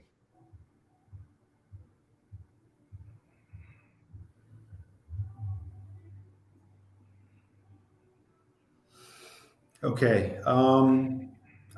You're right. There's a lot going on in real life, where you really don't have a chance to look at self, because there's so many other things that you care about. My mother, she has diabetes, and she's mid-70s. Her faith is strong, but she's the eldest in the family now. I just lost my dad's only brother in a car accident earlier this year. Sorry for your loss. Thank you.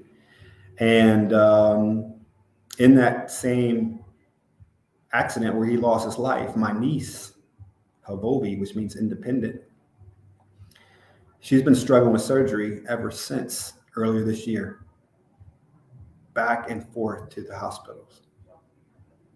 And she came and played the sport that she loves, which is soccer, because of these challenges with her body now, because she was in the car where her grandfather passed away.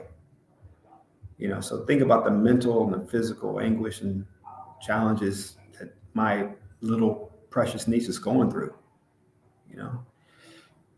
There's sickness and death happening in my work life. People losing property and loved ones, animals and pets. That when you do it for so long, 20 years, Ty, sometimes you get numb to it. Sometimes it compounds, and it's hard to swallow, bro.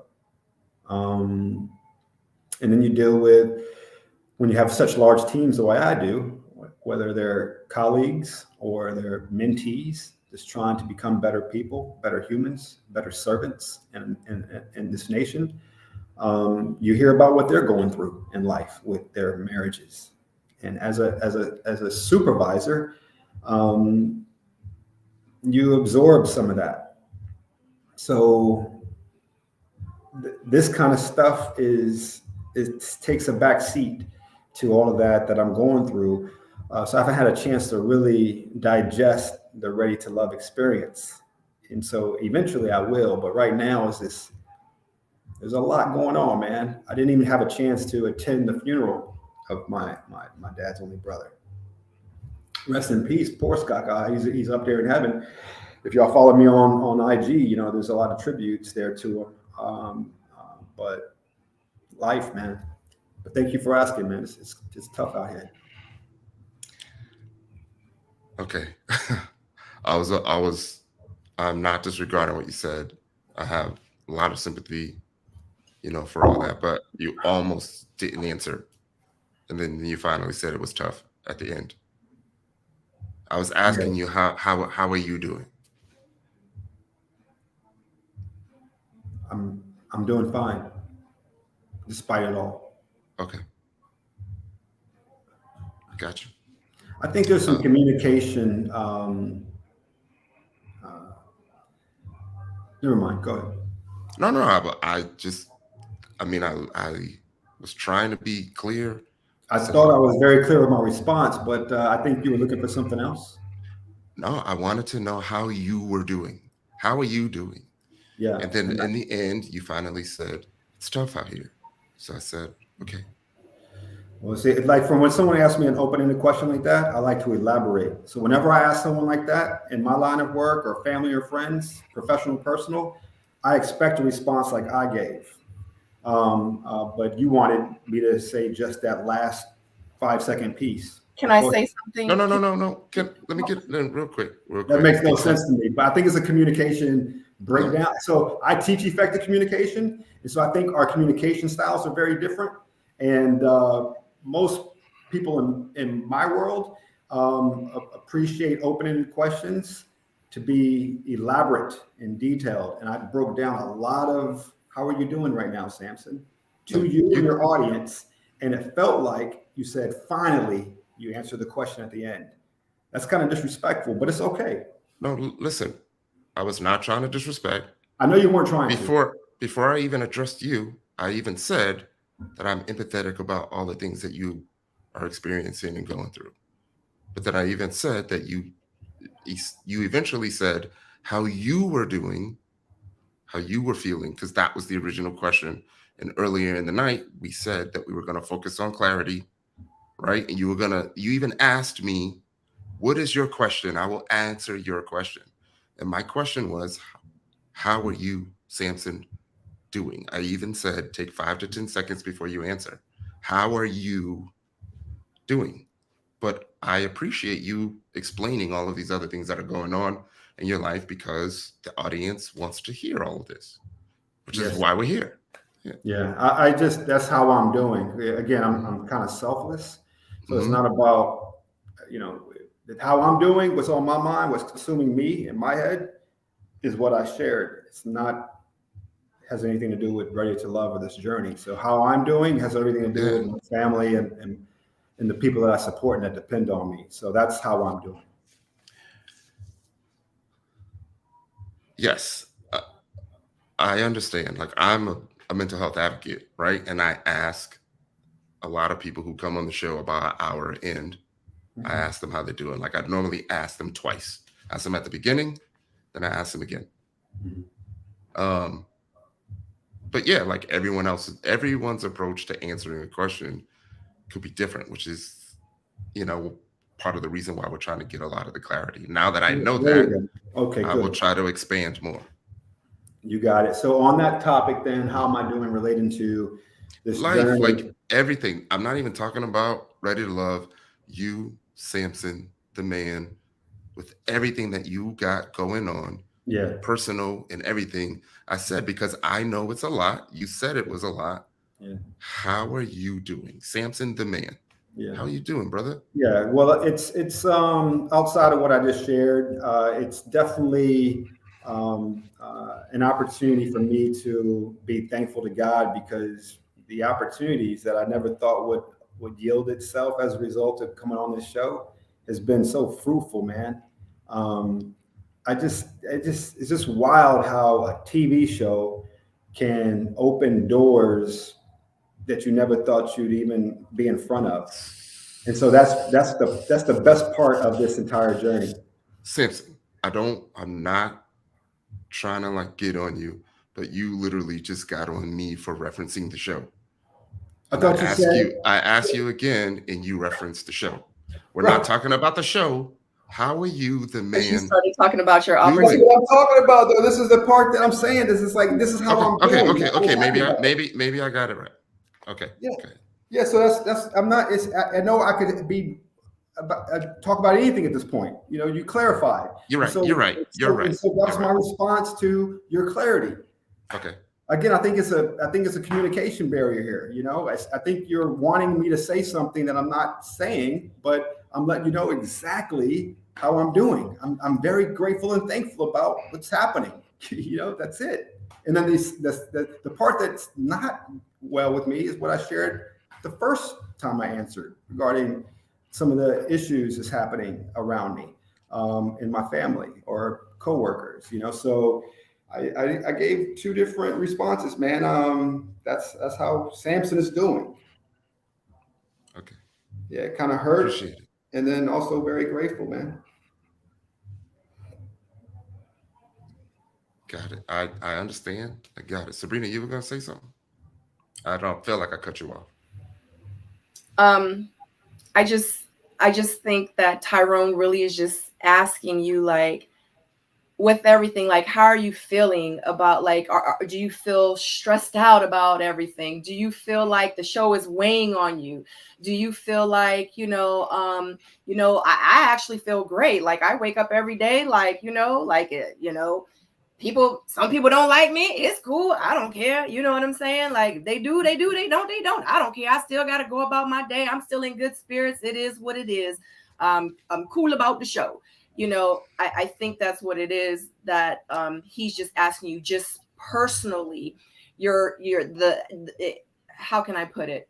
I guess he wants to know, like, adjectives. He wants to know specific words, not necessarily your situation that's going on around you. He wants to know personally, how are you feeling?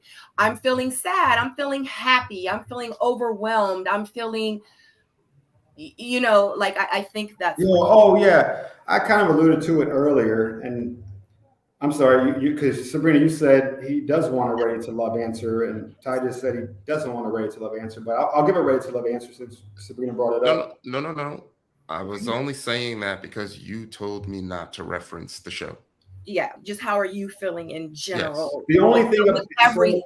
Yeah, it's my heart just goes. The way I'm feeling about that is the only thing that bothers me, if I can be frank, is the hurt that some of my castmates are experiencing. That's the only thing that's bothering me regarding that topic, sir.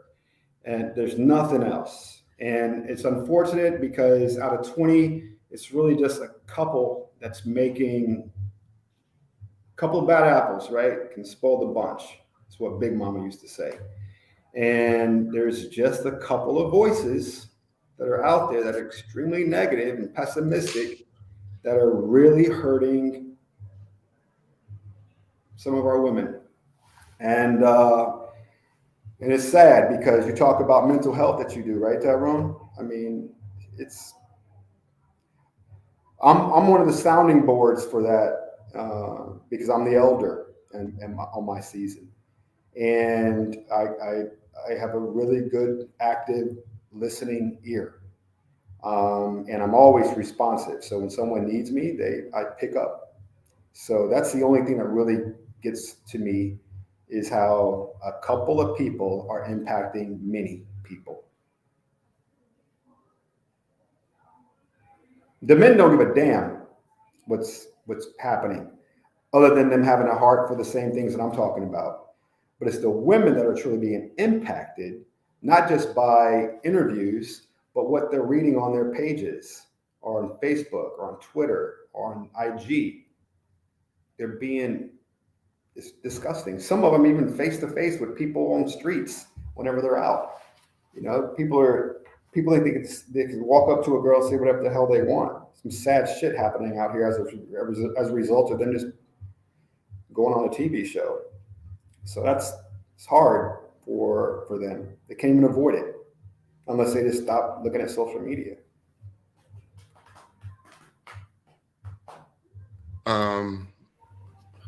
Is there anything that you have seen on social media that kind of sticks out to you and makes you feel a certain way? Is there anything that like really caught your attention and affects you more than others? Was it a comment, a post? Is there anything out there? Yeah, I mean, for me, it's people that interpret the show to be like real life dating. You know, it's like, come on, this is not real life dating. You know, you're talking about other people that you're dating, with the people that you're dating. It's just like, quit sizing up your experiences, your personal experiences in real life to what's happening with reality TV with 20, people on the production team, with 20 cameras and people telling you what you can and cannot wear, or people putting you on dates that you don't even want to be on, or in group settings that you don't even want to be on. When you notice when the cameras are on you and you're having a good quality conversation with a sister, respect, genuine, candid, open, free, with hearts being exchanged, but then the cameras leave because there's some drama going on the other side.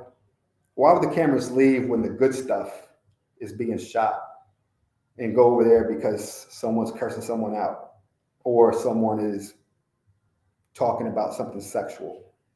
Nothing wrong with sex. Sex is a good thing. But why leave something that's about ready to love and go over to something that's ready for drama or ready for fighting or ready for everything that's opposite of love? So that's what bothers me, that the people that watch this show can't decipher, like what's real and what isn't. Even though it's not scripted, it's still produced. And it's produced by people that are on set with us and people that are somewhere else watching it live and putting together storylines and character sets. Y'all experience it yourself. And this is the biggest complaint that I think previous cast members have had, at least the ones that reached out to me, is that it is what it is, So that's why I think that's the biggest thing for me, is that true fans need to realize that it's still produced. Well, I just need to say my piece, because I came on the show really thinking that I was going to meet somebody. Like, I really thought it was a real dating show.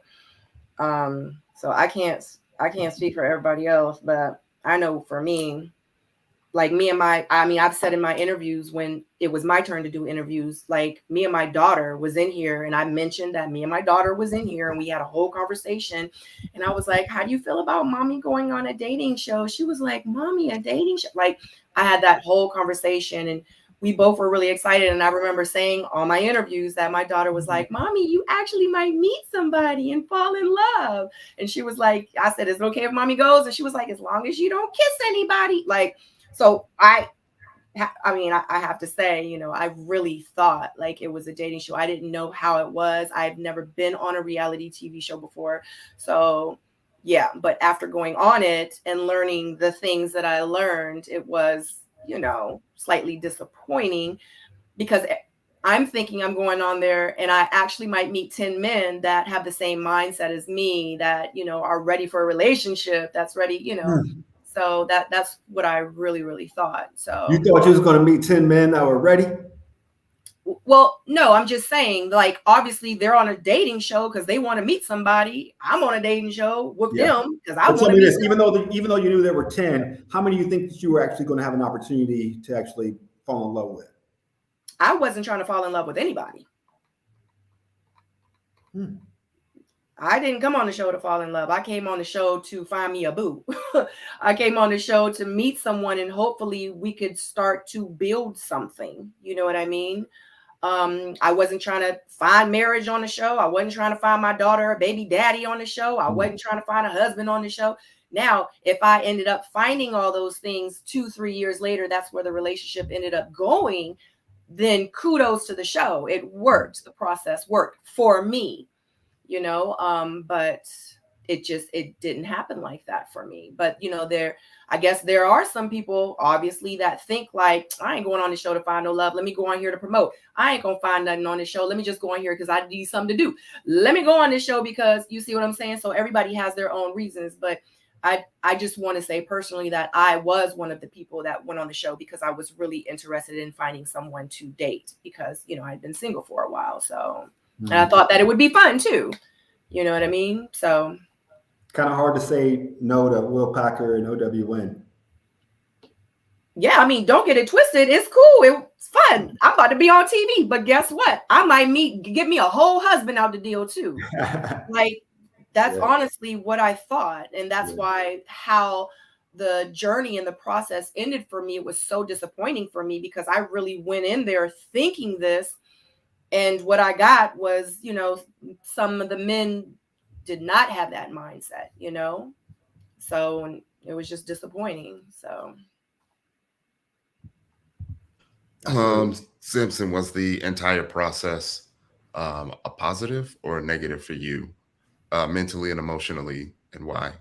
Positive. I got to see what the camera world was like, what reality TV was like. That was kind of exciting to see. I was happy that my family and friends were able to see the person that they know on television, just with people that they don't know, because they never get to see me dating, right? They know how I am when I date. They've heard from girlfriends, but they never got to see it. So this was the first time that my mom could actually see it versus hearing perspectives from ex-girlfriends. So in that, it was a huge positive because they love watching it over and over again.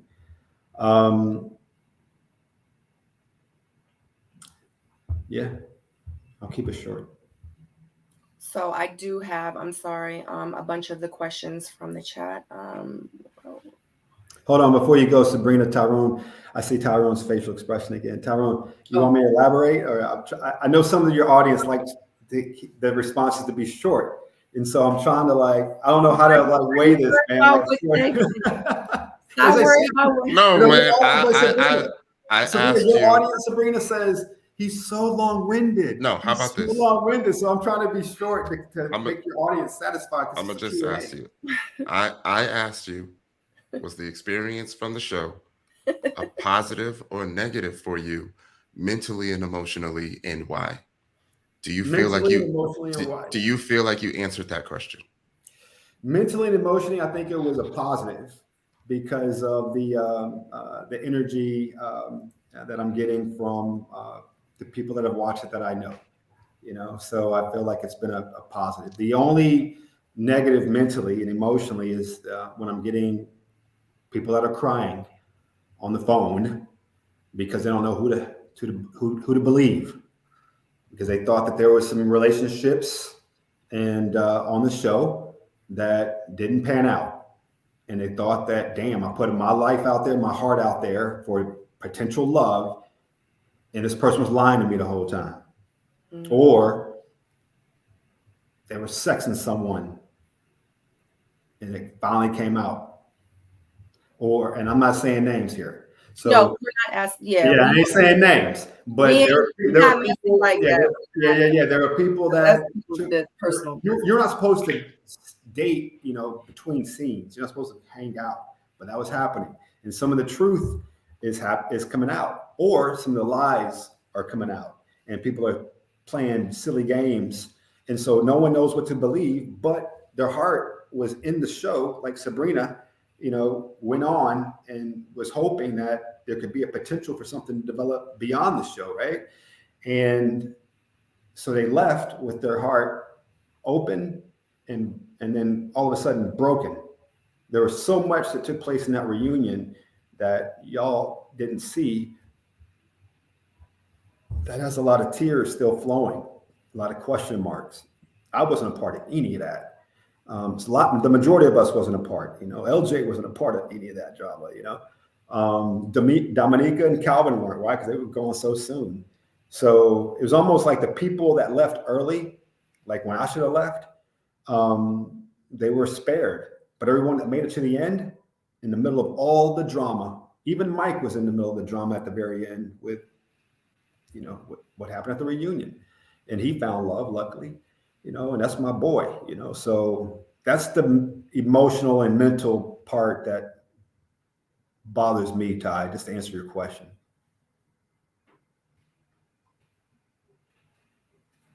Ty, man, what's up, man? I answered the emotional and mental piece. I'm not getting to that. There's something I want to bring up only because I hear and interpret a lot of things that you're saying when I don't know if you realize some of the things that you're saying and some of the things that we can deduce from what you're saying. Deductive reasoning. I don't know if you are realizing that you have actually said a lot tonight.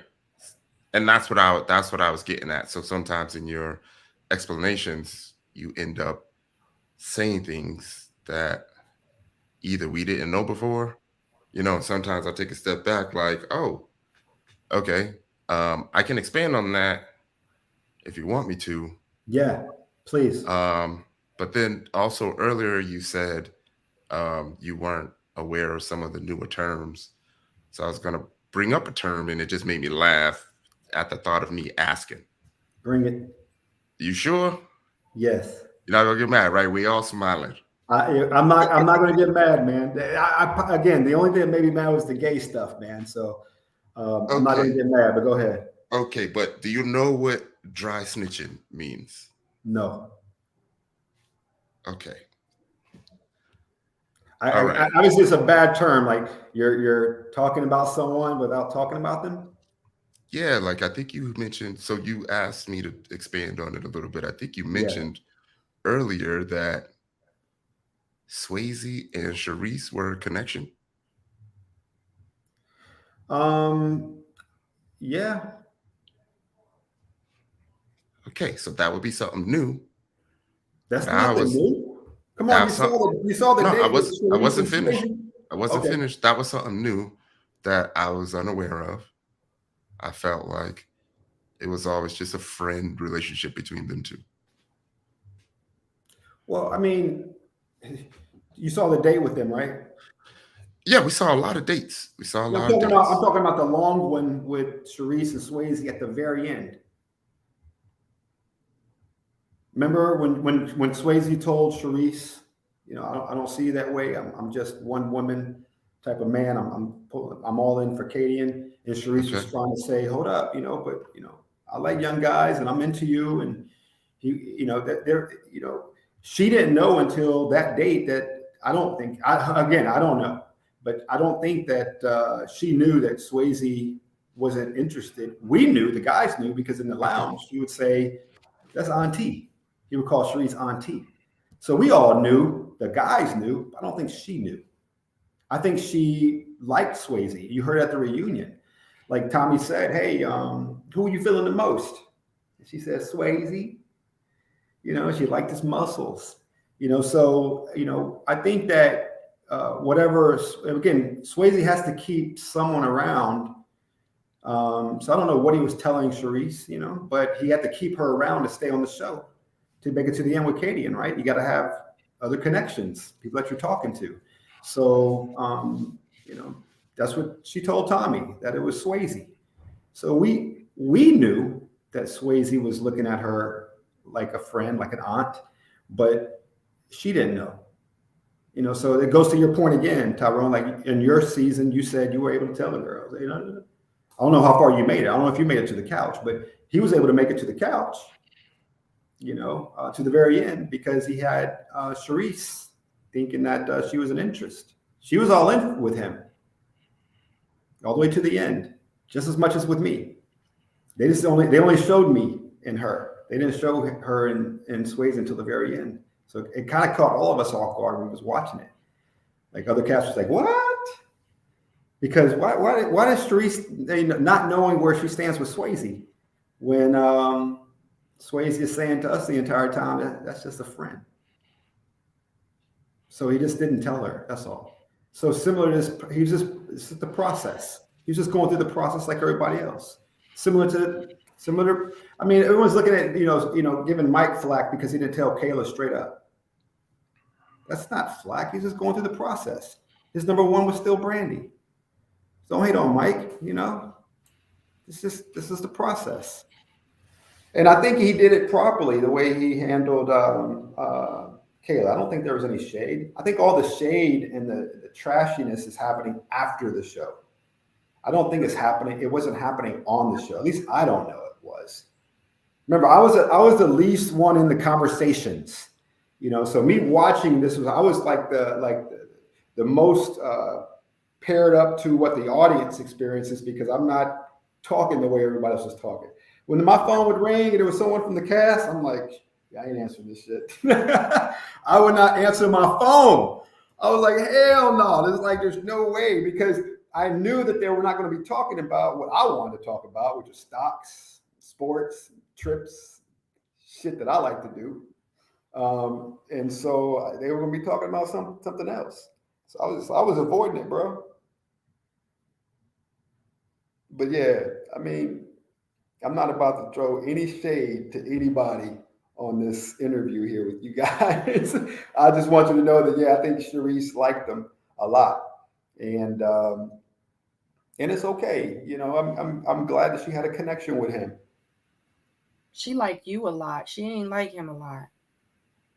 I think she liked me too. She might have had him as a connection, but she liked you. Like what we saw from the screen, it was Sampson. Like we thought like y'all was together. That's why I thought you was really feeling her. Like y'all was kissing on screen and everything. Like, and that's why it was, well, right. That's a kiss. Yeah, that's what I didn't do. I didn't do that at all. So I did pucker up kisses with two other women on the show. Again, you don't see everything. That was an accident. With Brandy, that was an accident. No, I'm not talking about Brandy. That was an accident. But I mean, again, they cut out 4, 5 full one-on-one dates of mine. 5. Yeah. So I was treating everyone the same, kind of. Some has got more time because that's who the cameras put us with. But you're right. I mean, Charisse had her tops, and I was in it. Yeah, like. But also, Sabrina, I'll just tell this. I've been saying on every show that I've been on, the experiences I've had with the ladies.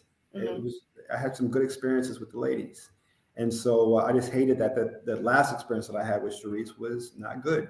But every other experience I had was great, and I can't have any regrets for that. The only regret is like what my mom told me about. Sam, why you do that? Yeah. Talking to Charisse. Everything else she loved. My mom's a good judge, she knows me. So for me, that was the one thing I could do different.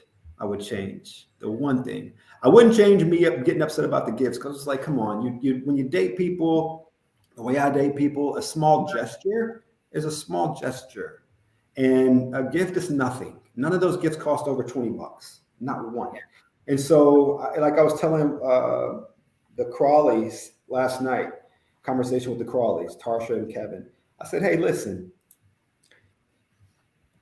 The girls weren't saying, you can't pull out my chair because Randall pulled out my chair. It's a nice gesture. It's what gentlemen do.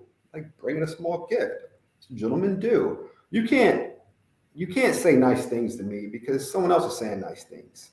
You can't, it's like the gift should not have been such a big deal. Like it's just, we on this journey, you date a person as if you're dating one person. Now, if they take this back to the lounge, it should be like, oh yeah, he's in the process. This is what they're doing. They're smiling, they're talking, they're sharing, they're getting to know, they're being gentlemen, they're opening car doors, getting gifts. If other guys were giving gifts the way I was, it wouldn't have been a problem. But since I'm the only one, they made it to me. And by the way, if you speak to some of these girls in your interviews, they'll tell you how production was trying to get them talking about the gifts. They were okay with the gifts. They appreciated the gifts. But production was like, so tell me this. Do you feel special that Sampson gave you gifts? And then they have to answer. The same way they were trying to get me to talk about LJ not being ready to love because he had to go to work in DC. I didn't play that game.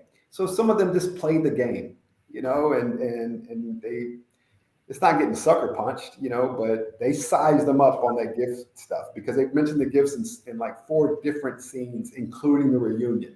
So you got to understand that's just produced stuff, Yeah. So I have one question, and then I'm gonna go ahead. Tyrone. No, go ahead, Tyrone. Go ahead, Tyrone. Oh man, Ty's frustrated with me. You're on mute, bro. Yeah, because I was thinking about my question. Okay. Come on, man. I mean, there was talk about not playing the game. There was talk that you weren't interested, but then there's also talk about the gift giving. Yeah. So do you feel like the women could have been misled by the gift giving? Not if they treated this like a real dating situation, man. Like you got to treat it like a real dating situation.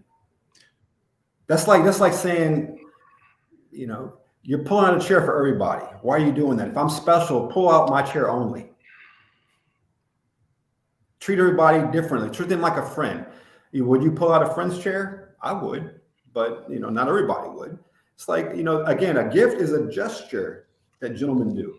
Just like opening a door, giving a woman your jacket when she's cold, or just different things that gentlemen do. Do you feel like the women felt it was only a gesture of kindness? Man, I'm not buying a girl a bag, So I brought a plant, man. I'm bringing flowers, bro. I got a journal, man. These things, like if you go to the gift gallery section of any store, it's like I'm on my way to a date. She's giving me time. Just bring something. It's small. I mean, people were upset that Devin didn't show up to Sharice's house with something in his hand. It's like so when you don't do it, the girls beat him up, and then when I do it, they get beat up. So it's like you're damned if you do, damned if you don't. Like, right. So I'm only asking because earlier you had mentioned that you weren't feeling it. You mentioned that you wanted to be eliminated, but you still took the time to find a gift specifically for them that they would like. So I'm asking, do you feel that the women would feel like the gift means more than it just being a gesture? No, I didn't think that, because I knew they were all going to talk about what they got anyway in the lounge, and of course they did. There's no secret that the talks were happening big time between scenes, not just in the lounge. Like everyone knew what they got. Like Sampson brought this. Oh, you got that? It was comparative. So I knew it was going to be shared. I did. If I was trying to avoid that tie, I wouldn't have got anybody anything. That wasn't a big deal to me. I wanted them to talk. Remember, like I wanted them to see where I stood with everyone. Okay. Same conversations, open, cool, chill, gifting. It was similarities across the board with everyone, man. No one got any special treatment. Okay. How important is perception and public image? I mean, public perception and image to you? Public. How important is your public perception to? I mean, I'm hoping I'm saying this right. How important is your image to the public? Very. Okay. Very important. So the public perception of you, Sampson, the man, is very important to you. Yeah, I have a reputation within government, within my family that I like to uphold. Yes. Okay. So do you? No, I don't even want to ask that question because obviously you're going to move in a certain way, and that's understandable, right? Like every man should. So I'm not going to ask that question. I just don't want to. I just trying to determine if the movement was more for public perception of you or you playing the game. I definitely wasn't doing it for public perception. My character on television is my character in real life. Okay. So I'm always measured with what I say. I'm always thinking before I speak. I typically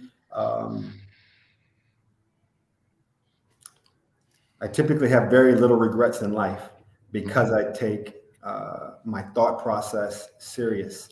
And a lot of things that you hear me say, I've said before. And it's not like new material coming out of my mouth, whether it's professional or personal, whether it's me, my family, or people I don't know, whether it's me supporting a homeless shelter or me doing the same things I do daily on a job. There's a routine to my life as it relates to relationships, love, giving back, my holdings, my investments. There's a routine. And so it's very rare that I'm speaking about something that I'm not familiar with. So my public perception of self and how the public perceives me matters. Not because I have a business. I don't have a business, that I'm trying to promote, but I do have a reputation that I want to maintain. And I am, so the people that know me are extremely content with what they saw. It's been entertaining for us. I gave you a little bit extra, even though I know you didn't ask for the extra. I'm good. I'm good. I'm not even fighting it. Okay, I'm not even fighting it anymore. Your answer is your answer, Yeah. All right. So can we get to some questions? Sure. All right.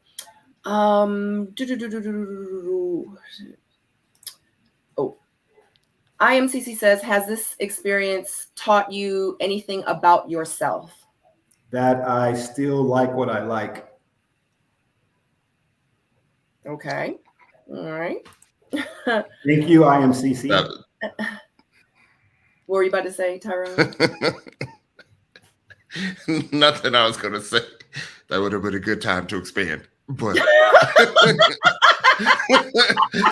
but you decided not to. No, it's cool. Okay, good. No, I was just, about liking what you like. Yeah. But it's the thing. Cool. I don't know when I need to. But it's cool. Again, with your show, I don't know when I need to elaborate. It's so hard with your panel. Like, and by the way, Sabrina, it's like this is your panel is the only one I've had these experiences with. Like when I read some of your the people that comment like after, like when you post all this afterwards on YouTube, I was like, dang. It's just, and it's like with anybody, like any of your guests that come on, I'm just like, golly, they answered that really well, but the audience didn't like how they answered it. And so your soulmates have a lot of soul, and they're very opinionated. And I think when a guest comes on, I figure that they'll have more good things to say about them. And I've seen some of the worst things in the chats from people. I can't control. I know you can't. I know you can't. I'm just like, golly. They're their own individuals. Yeah. And they feel like you capping, they gonna say you capping. The only thing I can say about my soulmates are they're respectful. They're not gonna call you out your name. They're not gonna, you know what I'm saying, be nasty. But they're definitely gonna give their opinions, you know, and how they feel. Sometimes they say things about me. And, you know, like one girl, she just commented and was like, Sabrina, when your guests come on, you need to do this, this, that, and that. And I commented back and said, don't tell me what to do. And she commented back and said, yes, ma'am. She said, yes, ma'am. You know, and it's just what it is. But, you know, I just have one request. I am very protective over it. Yeah, it's like, yeah, it's good that they aren't calling these people out of their name, but you got to remember, like, girls are very ladies are very emotional. And like when they're reading your stuff, you know, they're reading the comments, they're reading the live chat, even after it posts. It's not in the live chat. I'm saying they're reading the chat after it posts to YouTube, and they're taking it serious. You know, your opinions matter. So just remember, they're still your Black sisters, and support them and lift them up, because a lot of them feel like these are Karens, like they're not even Black women commenting, that they're actually white women commenting on these Black women that they see. They're thinking that a lot of the people are Karens. You know what I mean by Karen, right? Yeah, I mean, I know what a Karen is. Yeah. And so they're thinking that these are white women trying to talk negative about the Black women on your shows. Hold on, I'm confused. Maybe you need to start from the beginning. I'm sorry. Yeah. I'm sorry. Yeah, I know, because you're doing I don't want to things. Yeah, and I don't want to misinterpret and take it the wrong way. So to the audience, say what you need to say to the men, and go hard, go in on us, roast us, do whatever you got to do. But when it comes to the women, just make sure that you're a little bit more controlled with your opinions or your disdain or your disgust, because they're taking it to heart. So some people are reading some of this and they're thinking that these are racist people that do not like Black women, because they're talking about hair, they're talking about makeup, they're talking about their style of dress, they're talking about how they talk, or their lack of education. A Karen, because I didn't see sisters go on sisters. That's what I'm saying. They're thinking. That's what I'm saying. They're thinking that these sisters are not sisters, that they're actually racist people just going in on them, and because they're hiding behind just a name and a blank circle versus a picture. They don't know who it's coming from. And so all I'm saying is the ladies, I'm not saying just your show, I'm talking about, you know, in general, that they don't know, like, why are these people coming so hard at them? And again, the guys, they don't really care. I don't really care. Like Kayla, you know, this is it, you know, she has like totally separate herself from what's going on right now. You know, I reached out to her today, you know, and said, offer my support. Oh, hey, Tyrone, is it wrong for me to reach out to my sister? No, man. No, not at all. I'm just. What's so funny, man? I want to hear it. I was a question for you. Why you laughed just now when I'm talking about Kayla? No, because it finally got to me what you were saying previously. And I was thinking, you know, is he saying that white women are creating fake personas, watching the show, joining the Facebook groups just to talk bad about Black women's hair and skin and makeup? Like, where did you get that information from? Like, what makes you like, because I'm so lost. I've never heard anything like that. This feedback from, this feedback. I'll just leave it there. That's why I smile. This feedback, you know, and obviously it's not feedback. It's not my own personal experiences, you know. They're not talking about my hair. They're not talking about my makeup. Because I know we were originally talking about my channel and stuff, and I was talking about how my soulmates go, and you brought up my soulmates. That's why when you started talking about that, I was like, wait a minute. I started out with talking about your soulmates, but I've expanded to just what they're seeing in general in the comments. It's some people are having to remove themselves from social media and what they're reading. Like when they're doing lives, you hear people say, I'm not even paying attention to the comments. Like the ladies are just they're not even reading comments anymore because it's interrupting their interviews with the panels. And they're just like, I cannot believe. So they're basically responding to what's in the chats versus talking to you all. I just call them trolls. I wouldn't call them Karens. I just call them trolls because it could be a man behind the, you know what I mean? Totally. Like, I just don't know. I'm just saying that because they're talking about black hair and makeup. It could be a man. It could be a man. Yeah. I just, whenever I think that, I'm just thinking about, Trump haters, Trump lovers. Or a gay man. I'm still looking for that. I was just being funny. Everything. I was just being funny, man. I'm just being funny.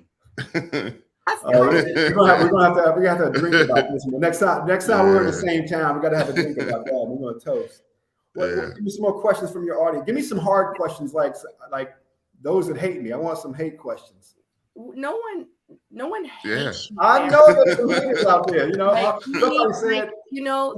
I need There's and nothing to exactly, and this is exactly why Tyrone asked you, like, how are you doing? Like, stop. No one hates you, Sampson. No. It's okay. I think you're taking it too. I take everything literal. What I'm saying, Sabrina, is like, I just want the tough question. I haven't gotten any. I thought there was going to be like some really tough questions. You know what I'm saying? Like, there were some. I can only ask you the questions that's up there. If you want some you wanted to move on from. Yeah, like we can let them know in the chat. This one's I want. I can only just ask you what I see. So okay. If that's what it is. I'm not eliminating questions. Okay. Yeah, no. Remember I told you, so just to let the audience know, when I reached out to Sabrina, I said, hey, I want at least 20 toughest questions to be presented. And remember, Sabrina, I was like, I want the tough stuff. And but these have been kind of easy. But I know that there's some people that didn't like how I ended the show, how I talked to Sharice, and I know we addressed that. But if there was anything else, if thought that was fake because I didn't like anyone on the show and I was faking it all the way through. I know there was people thought I was trying to build my life coaching business. I don't have that, or there was something else. How can he be a mentor? Or how can he be a life coach? He needs to coach himself. Like, I'm not licensed. Yeah. I'm not certified. I don't have these things. Yeah. So I do have questions. So if you want, you can give short answers, however you want to answer. But this question just popped up, and I'm sorry, you guys, for the questions before this question, but it just popped up. Did you stop filming Saturday and pop up on Sunday with the girlfriend? That's Marriott. I've seen Marriott before. So the Sunday after my elimination date, I told my current girlfriend that I met at church that I would like to start seeing her exclusively. And she welcomed that idea and opportunity. But no, there's no dating. And by the way, it's the girlfriend term. We got to just realize that just because I'm dating her exclusively, so I'm not dating anyone else. It's not like a full-blown commitment. We just started dating, Yeah. So I've known her since the beginning of the year, but we didn't date at all before the show. We didn't date during the show. She wasn't going to have it. I wasn't going to have it.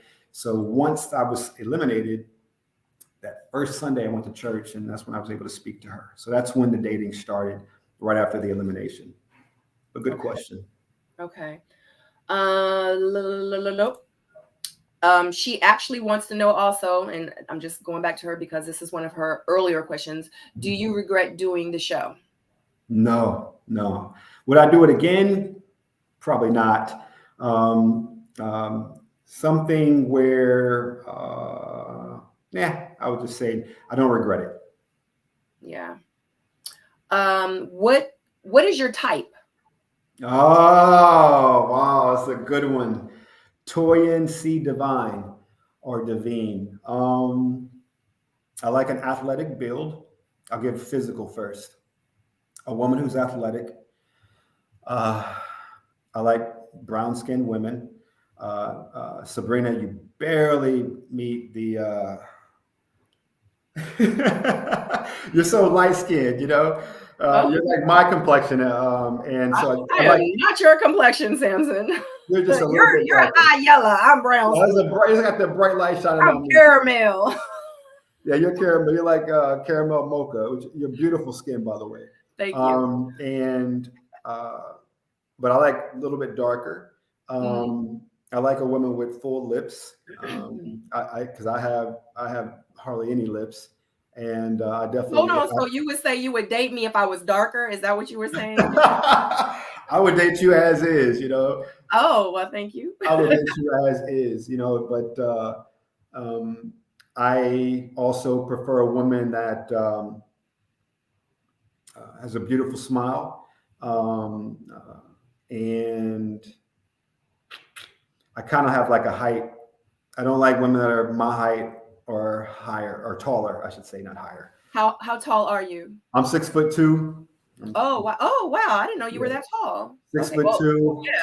Yeah, 6'2". Like your girlfriend's 6'5". Like, hey, baby. I don't want. No, I definitely want to look up to my girl in a different way. I want to look up to her, but not physically. Right. And you know, dancing to me is one of my favorite things. I love dancing with my woman. And but with heels on, it's if she's eye level with me, it's still a kind of uncomfortable feeling if she's eye level. So I prefer, you know, even though I've had a woman that's eye level with me with the 3-inch heels on, it's cool. But I prefer a woman that's kind of like the 5'5" to 5'7" range. But athletic is really key because I like to work out, bike, swim, run, and just be competitive out there. So if you didn't know, I love skydiving and hang gliding and cliff jumping. I love anything extreme. The craziest thing I've ever done was cage dive with great white sharks. Well, at least I went to South Africa for that. The great white did not come to our boat, but some bronze whalers did, which were also large sharks. But I didn't get to be in the cage with the great white. But I'm a thrill seeker, so I also like thrill seekers. Women that like to push the envelope, that like to challenge their bodies. I like classy women that present well in public, very educated, intelligent women that can carry a conversation regardless of the circles that are around her. And I like people that give back and don't look down at other people because of what they have or don't have. I like people that see equals regardless of socio-economical factors. Mm-hmm. What about African-American women? Which race is your preference? I like my number one is African-American. My number two is Afro-Caribbean. I've always been able to identify with people that could identify with us. Mm-hmm. What about, I remember, sorry, whoever wrote this, I can't find the comment, but what about hair texture? Somebody did ask about hair texture. Yeah. Yes, because that came up in one of the panels. So I know that's a big question. Okay.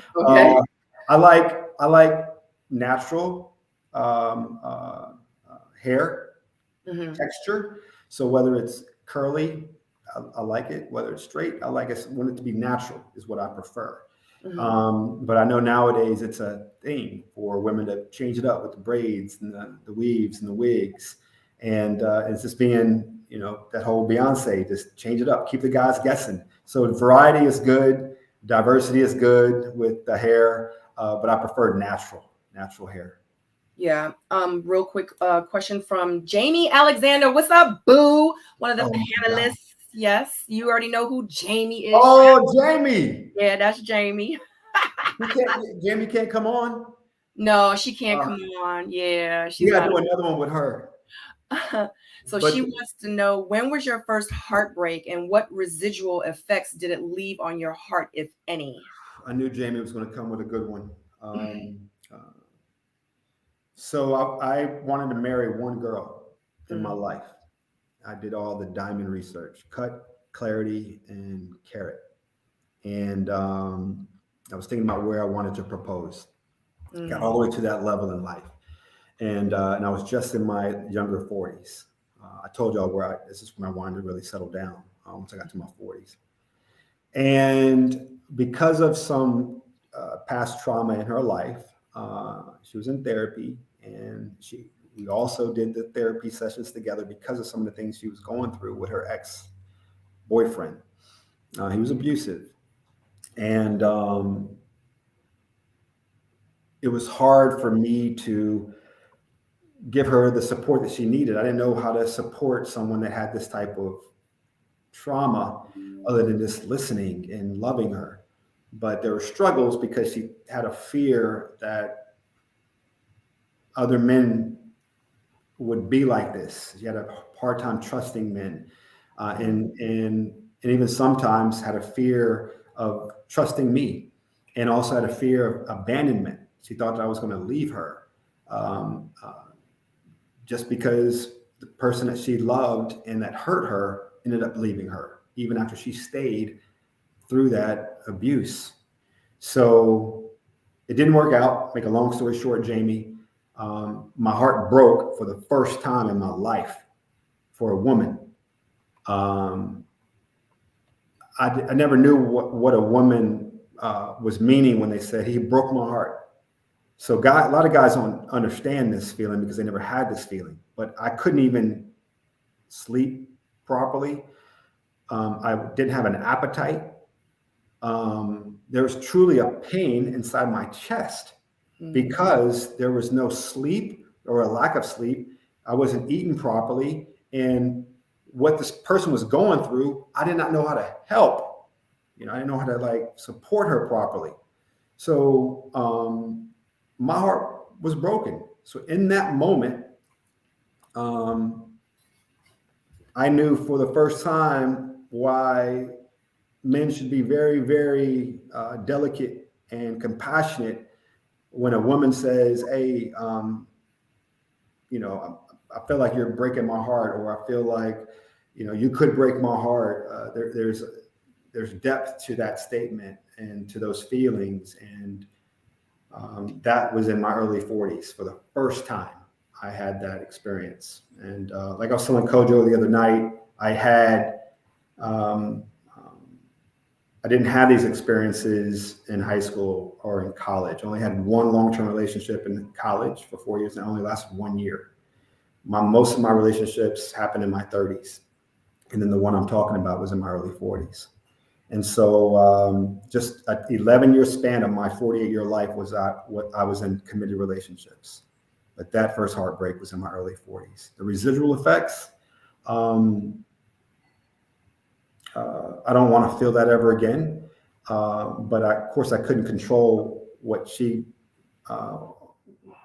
happened to her. It was no fault of her own. It typically never is. But the residual effect for me, if I were to think about that right now, what would I say? That I will just continue to be. I think it has reinforced my ability to always be honest with my conversation with the woman that I love. That way, there's no surprises, there's no shock value, and that she can make a decision whether or not she wants to continue growing with me or moving in a different direction based on her needs.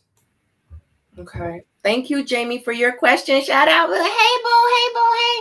All right. So we're going to go ahead and turn it over to Tyrone. Thank you for being so patient. Yeah. You said tough questions, right? No, it's not tough. Do you remember what rock bottom was for you? On the show or outside the show? In life. In life, rock bottom. Learning about what my mother truly was going through after my father passed away. Just how hard it was for her.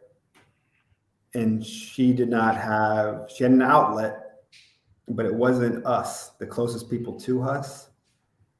And I just wish that we knew what my mom was going through as a single mother raising 5 children. after abuse occurred. And so I just wish that was rock bottom for me and my family, because, sometimes you're too late to support. You're too late to save. Like, the damage has been done, right? Was this a recent discovery? No. This was When when did I this was a occur? kid. This was when I was a kid. Yeah, that's rock bottom when I was a kid. So you want something as an adult? No. Just Okay. whenever you remember rock bottom and was willing to expand on it. Yeah. You know? Yeah. Yeah. Big ups to you more. So, I mean, there was going to be a follow-up question, but I feel like you may have answered it. I was going to ask, who is your biggest inspiration and why? I don't really have faves, but Dr. King, President Obama, Nelson Mandela, and Muhammad Ali. These are all 4 people that I've looked up to as mentors that I've never met. But they all made lasting impressions on me, because all of them spoke their minds in different ways, and they had long, far-reaching impacts on our race, like Muhammad Ali. Not too many people can speak their mind during that era and say what they wanted to say, but he did it because he was loved as a boxer, as a fighter, and but he was as real as it gets, frank as it gets. Look at Nelson Mandela's reach and the whole apartheid question, or Barack Obama and how he changed the definition of what Black excellence really is, or what the Black family dynamic can look like. That way, people that never even had a Black experience can say, oh, they're not just help. They're not just entertainers. They're not just athletes. They're some of the most brilliant minds in the world, like a Frederick Douglass. And so I'm happy that these influences exist far in the past as well as present day. Like, the most powerful woman in the world to me is Michelle Obama right now, and what she's doing. And so I think it's great to have these types of leaders amongst us, either in heaven form or on earth. One more quick question. Would you let your daughter date you? Yeah, of course. I'm a gentleman. I was getting ready to say, how you gonna answer that question? You know he gonna be like, yeah. Despite of what you saw in that last episode on Elimination Day, I'm a gentleman, man, and I typically stay calm and composed in all situations, and that's the reason why I hated seeing that, and my mom couldn't stand seeing that part. But that's not me, man. Like, that's not me. I know that you said, Tyrone, was like, I want to see when Sampson, I think you said something like, I want to see when, because he's so perfect. I want to see when he's presented with something that is not in agreement with him. Or yeah, I said I want to see how you handle conflict. I'll handle conflict. And I my own personal conflict, I handle very well. Conflict resolution, I handle so well on my own that I became an instructor for conflict resolution. So I became an instructor, how to actually diffuse situations, to manage them better. So yeah, I'm pretty good at it. I reached a boiling point. It had nothing to do with the person I was in front of. It had more to do with the timing, production, my brother being picked up by Uber. Okay. You don't have kids, right? Not yet. Is that something that you regret? No, I never wanted kids early on. I have 11 nephews and nieces. A lot of my siblings were early with that process. Everyone in the family telling me, hey, go at your own pace. We don't need to rush like everybody else. And if my wife, if I do get married, if she wants to have children, then like I said on the show with Tommy, I'll hook it up.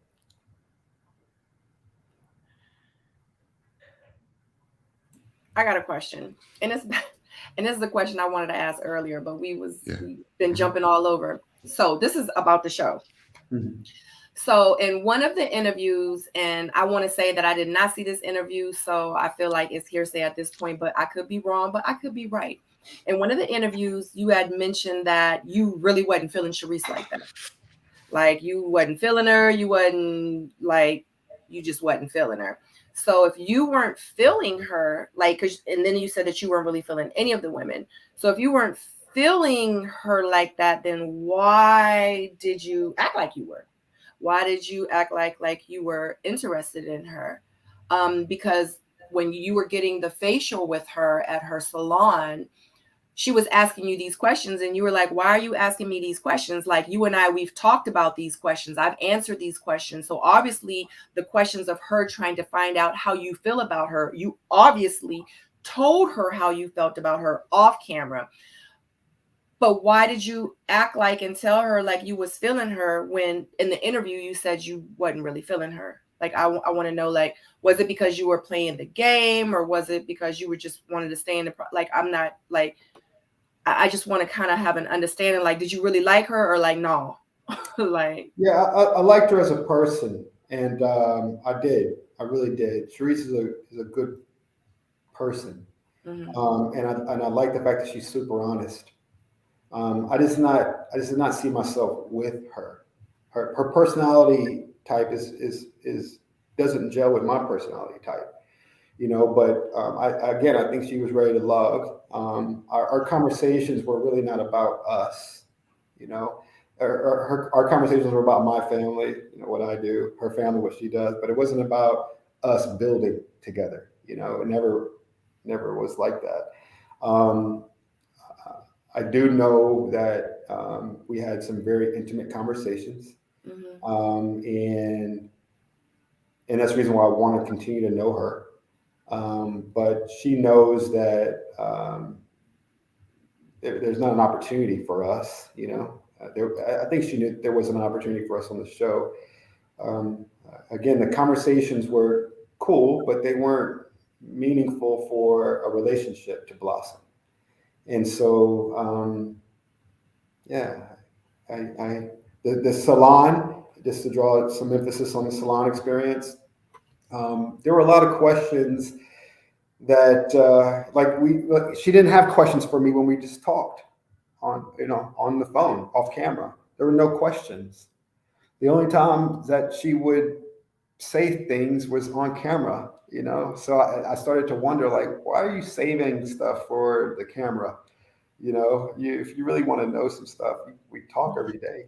We talk but what about the part when you were asked about Sharice and you was like, oh, Sharice, she's my oxygen. She's this, she's that, you know, like y'all were like, Yeah, I mean, I like her. I like Sharice. I do. You know, so she was fun to be around. She's actually a funny person. And by the way, she liked my corniness. She liked how corny I was. She laughed at everything. We laughed. You know, that's why I want to have a friendship. And my girl is okay with me having a friendship with her. She knows she knows it's TV. You know, but when I say, you know, the oxygen statement, you know, it was refreshing to be around someone that I knew whenever she was talking to me that everything was real, genuine, and honest. Everything she said, and that's what I liked about her the most. But I didn't see her as someone I wanted to grow with intimately. And she knew that. I really believe she did. I really believe she did. She didn't. How do you know? Because she told me and us. like you have not told me that. I mean, she said it when your girlfriend, your ex-girlfriend came. And well, you talking about the choose me thing? Pick me. Like, no, come on. I mean, again, you got to remember there's things being said in the lounge with the gentleman. There's things being said off camera over the phone with me and her. You know, I didn't see that. And I know that y'all saw the camera part, but there's a side of the non-camera that didn't add up for me. So I think she was also playing, you know, the process, you know. I get it. So you're saying also too, off camera, it was like it wasn't the interest. You were like, wait a minute, she ain't really feeling me like that. I mean, because I get it, because I kind of experienced. I'm not her type. I'm not her type. You know, I'm not her type. You know, and I don't think that. I think when she was telling me my family, she was like, Sampson, my family would like you.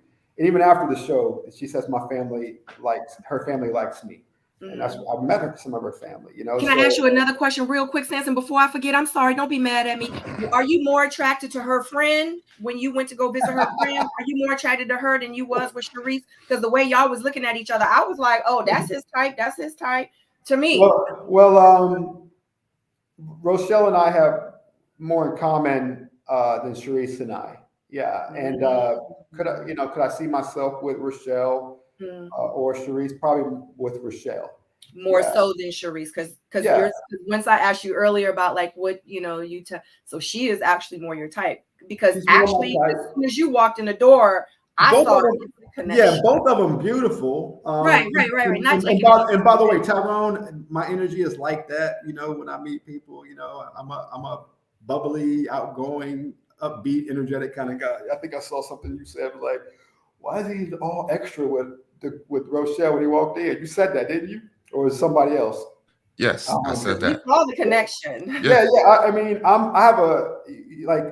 she likes you too. It's funny. I don't know if y'all watch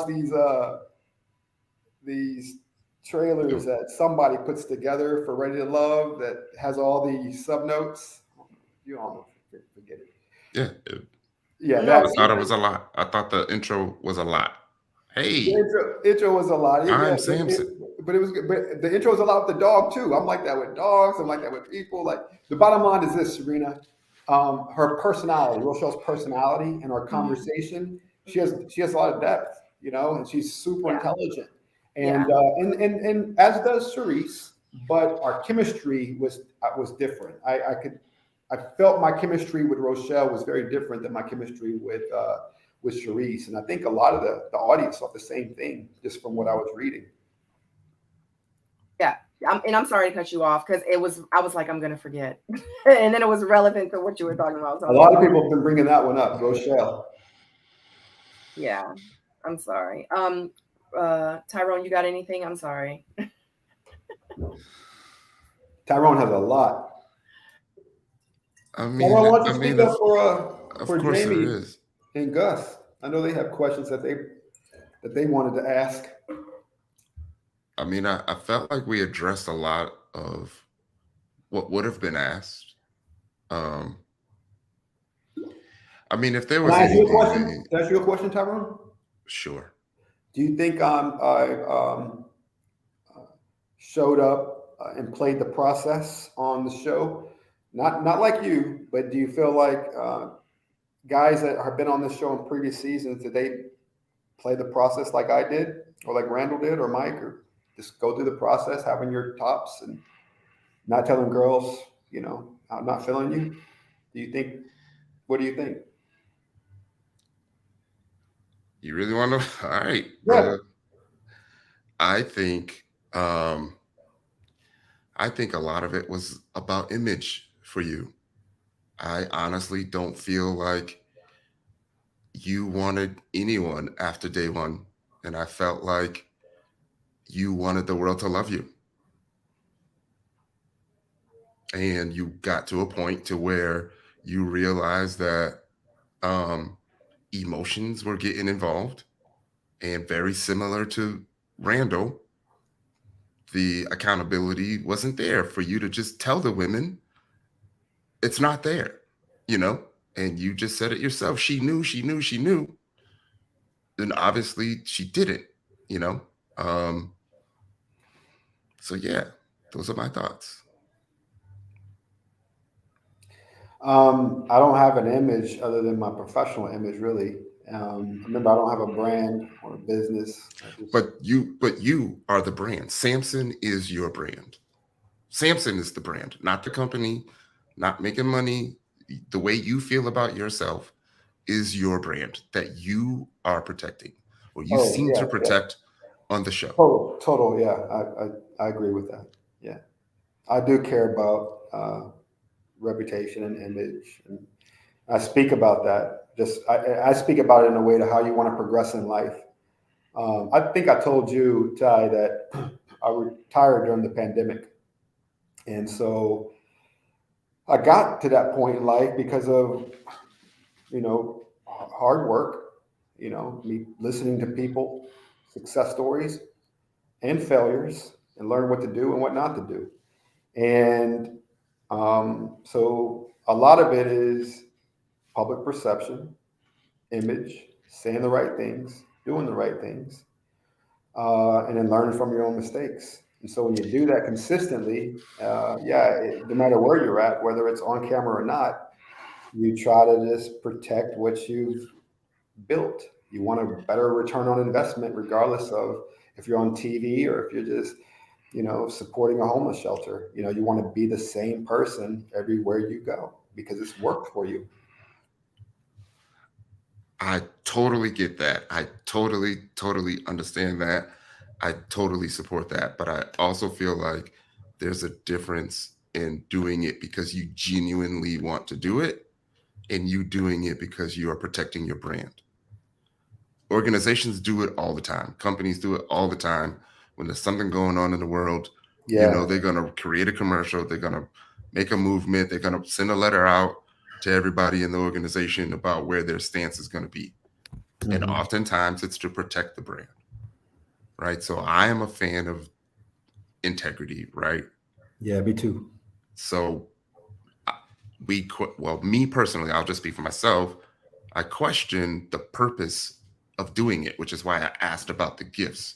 And I asked, were the gifts because it's something that you genuinely wanted to do?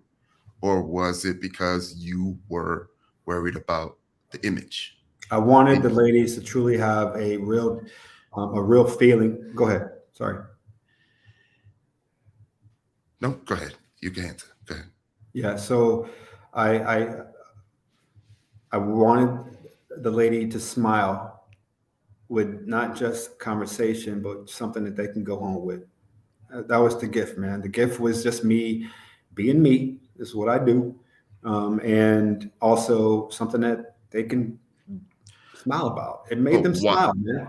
But why did you want them to smile? Because we're on a dating journey together. I don't have to be a part of their future as a lover or as a love mate or a husband, but I can still have a good experience on this journey with them. I think that you got to remember Looney, Brandy, Shakira, and even Charisse with the puzzle. They like their gifts, man. They like their gifts. They did. Right. So this is why I asked the question earlier. So you mentioned the process. You mentioned the dating show. That's why I asked you, do you feel like the gifts could have been misleading? I think that now, yes. I did not think that they would be misleading Tyrone during the show. Okay, we'll make us a during the show. No, during the show, I did not think it was going to be misleading. I thought that they would be able to talk about it and realize this is Sampson dating one person. That was my interpretation because I was not looking at what the other girls were doing in comparison to one another. Like what Brandy did for me and how she was treating me, I wasn't saying, well, hold up, Looney's not doing that or Charisse is not doing that. I realized that they were on the same journey with me, the same process. So even if say for instance, even if Looney did the same thing for me, right, brought me a gift every time because that's just how she moves, or got a gift for everybody, I should say, every one of her connections, I wouldn't have been like, hold up, Looney, you're getting gifts for all the guys, like I'd have been, my interpretation would have been like, okay, that's how Looney moves. She's a gifter. She shows up with gifts. But so I didn't think it was like Iverson said, we talking about practice. I'm saying right now, we're talking about gifts. Okay, so yes, it is a gift, but I'm trying to get to the underlying reason why you were getting the gifts, why you're putting in effort to get to know them, why are you putting in effort to truly understand what the gift would mean to them. That takes effort, that takes time. I feel like that's more than just being a nice guy, because you could have just picked up a cup of coffee on your way there. Do you know what I mean? Like there was more to it. seemed like it was more to it than that. A cup of coffee is just $5. There's no thought. I just wanted to do something that was thoughtful, shows them that I was paying attention to our conversation. I was paying attention to what we were saying. Okay. So I was just, all I was trying to do is just add a little bit of thought. Is maybe an extra $10 versus a cup of coffee, you know, but I just wanted to do something meaningful, man. I wanted to make them smile, bro. That's all I wanted to do. I wasn't trying to lead them on. I don't think Brandy's like, okay, so, he got me a journal and pens. That means he's into it. No. I understand, right? That it's not that serious, which is why I was also asking about the public perception. Do you know what I mean? Because you didn't have to, right? Yeah, you could have made them smile just through dialogue. Yes. I get it. I'm kind of extra when it comes to wanting to have a meaningful interaction. And by the way, I'm only if you knew what I do with coworkers, you know, you'd be like, why are you like this with coworkers? Yes, that's what we're trying to figure out. That's what we're trying. I'm like this with to pull out of you. Why are you extra? Why do you extra? I'm just a giver, man. I'm just a giver, bro. With time, with energy, with resources. I like hearing things over the years from friends. Sampson did this for me, and I appreciate it. And I like when I can say the same thing. So Tyrone did this for me, you know, and I appreciate it. So I just like the exchange of the people in my life and how they perceive me in their life. And I like being I like friends like that. Okay. I like that. We're getting to know Sampson. Yeah. That's the intent of I still like you, man. I still like you, Tyrone. I hope you like me, man. Go ahead. Oh, it wasn't about that. I'm messing around, bro. Yeah. So I know we talked earlier, and I hate to even bring this up, but I know Sampson, you even asked me, did I find the clip? So I found the clip finally. Kojo? I found the clip with Kojo. Yes. So that's what I've been doing, try to find this dang on clip. Dedication. I'm always like, yo, play the clip back, please. Yeah, like rewind the tape back. So, oh God, I got one bar. So if I lose you guys, but I'm gonna play and shout out to Kojo. This is Kojo's footage. Just to let everybody know, and everybody knows that I love Kojo. But this is his footage, and I just want to say shout out to him. If you are not subscribed to his channel, make sure you definitely subscribe to his channel. But I am going to play the clip that we discussed earlier. And I know it's 228 of you in here right now. And it was closer to almost 300 of you in here when this was happening. And I'm just going to refresh y'all's memory. So probably about almost 2 hours ago, we were talking about the situation with Sampson and what happened when he was on Kojo's channel interviewing him, and he had brought up Kojo's twerking and the whole thing about does he like men or women came up. And some people were in the chat saying one thing, and Sampson was like, that's not what I said. So Sampson wanted us to rewind the tape back, and I finally found the part in Kojo's interview. So I'm about to play that now. Okay. And because this is Kojo's footage, so I just want to definitely give him a shout out and say thank you for allowing me to use this. All right, here we go, guys. Hold on one second. Let me, okay, there we go. I'm going to do this. Thank you so much for finding it. You're welcome. Because I know you asked me, and I was like, he wants me to find, I'm going to find it. So give me 1 second. I think a lot of people, they're texting or cooking or doing kids' homework, or there's a lot of distractions when they're watching these panels or TV, and they're missing a lot of what's really happening. So I don't blame anybody because people are busy. Yeah, absolutely. All right, here we go. Here we go. All right, I'm gonna play it now. Wherever you want, wherever you come into town, man, I can fly. I would love to host you and introduce you to some good people, man. Hey, listen, I ain't got a girl, so you can introduce me to whoever you want.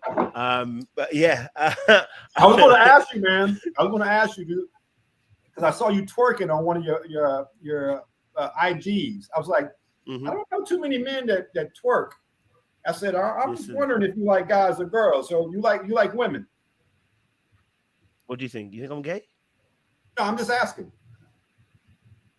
Oh, you go both ways? Nigga, are you?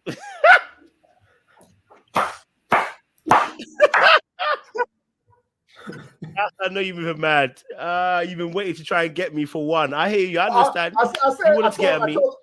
I appreciate it. I told some of the cast members, like, Sam, you gonna get into Kojo, huh? I was like, no, I'm gonna see if he comes, and I'm gonna see if he comes. I was ready for you, but you didn't come for me.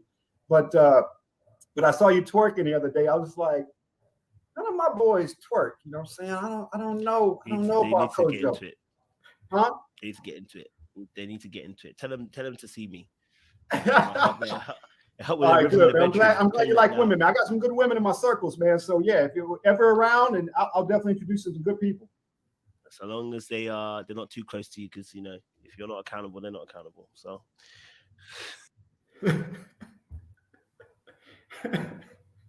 see, laughter the entire time. Yeah, I was talking about when you felt like he questioned you about Black women. Yeah, that's what I was referring to.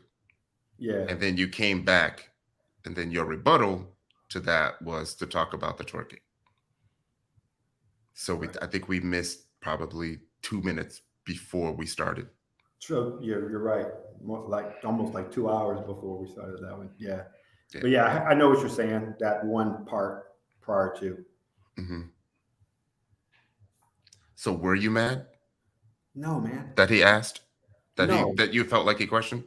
No. There's no mad energy in any of that interview. So the only if you watch that interview in its entirety, it was a great interview, man.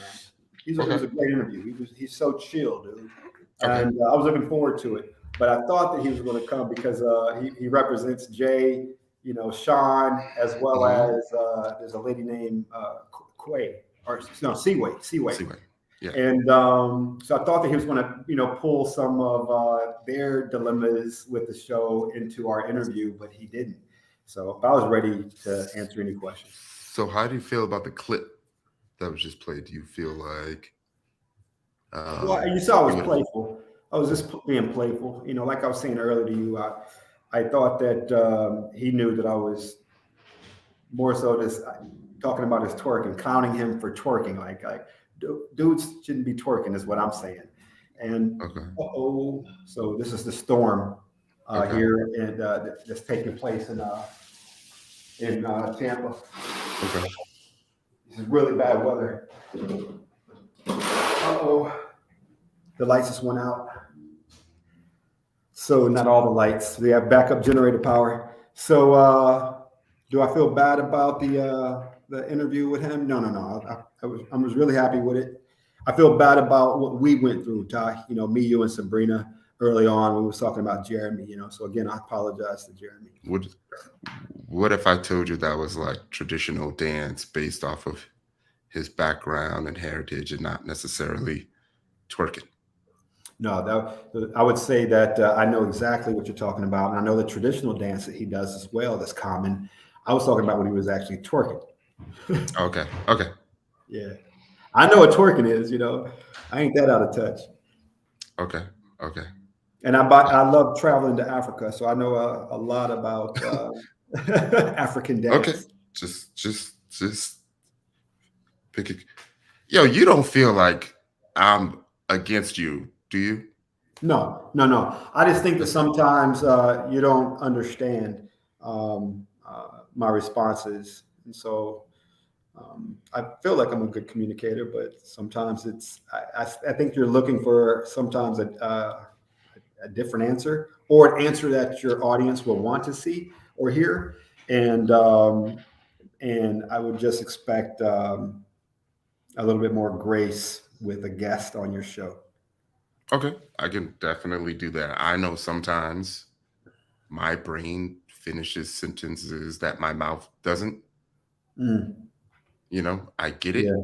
But I think we could all extend grace, because I'm trying to get the answer from you in a way that would be understandable by the audience, right? Yeah, so I know it's just me and you, but I'm also thinking about, you know, the other hundreds of folks that may not be comprehending, you know?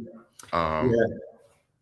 On that point, I try to give responses that don't have follow-up questions or gives more than what is asked for to just create the next question and answer, because I know this is a Q&A.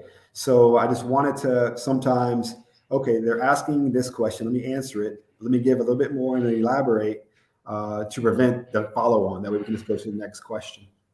But it's okay. I'm learning different communication styles. Mine is not the right one. It's just one of them. Yeah, I mean, there's no right or wrong. I mean, I feel like just us as the folks who are the host trying to get an answer and understanding, like it's almost our job to ensure that we have some clarification and that it's clear so we don't have to ask you again. Right. You know? Can you hold on for Sure. Okay, hold on for a little bit. Sure. How y'all doing? Welcome to hour 3 of Q&A with Sampson Daruvala. I hope we're getting a lot of the information that we were looking for. I will just explain my approach again. You know, having gone through the experience, like I know how it can be, and I know how I was portrayed on the show. I know how I felt during the show. I know what I wanted to portray during the show was the total opposite of what I felt I was as a person and as a man. And I just felt like the interviews were a way for me to clear things up, but without trying to clear things up. I just felt like, you know, eventually the people are going to see who you are. And, you know, the interviews are for you to show the real you. And I feel like the interviews are some of the things that had helped me. So when I interview someone and I'm on a panel or they're up with me, my goal is to bring clarity and for the person that's being interviewed to shine a different light on themselves, right? To shine the light that they wanted the show to shine on them. That's all. So when I'm asking a question, it's not meant to stump anyone. It's meant for them to show their true selves.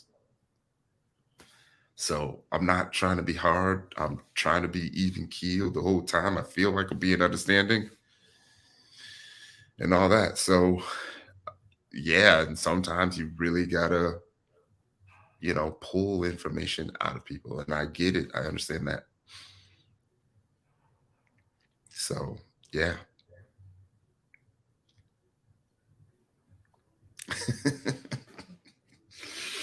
So I'm not sure what Sabrina wants to do. I'm sure she'll know when she comes back. Do we have any questions or comments or statements that you would like me to focus on?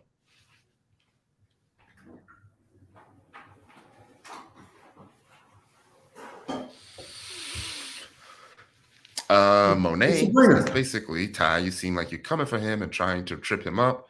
And Sampson, you look like you're running when you talk in circles. So yeah, you know, I can address this a little bit. Yeah, they are kind of probing. That is my style. My style is to get people to be vulnerable. My style is to get you to show a little bit about yourself. That's not face level, right? Who is the real you? Do you know what I mean? So from my perspective, it's okay to be a little bit vulnerable. It's okay to say that you were wrong. It's okay to grow, right? And I want you. So when I'm interviewing someone, I also want them to understand what may have been a negative for them figure out what the answer was to fix that, and then grow and be a better person. And if that's something that they can understand or take away from the interview or from the experience, then we both win.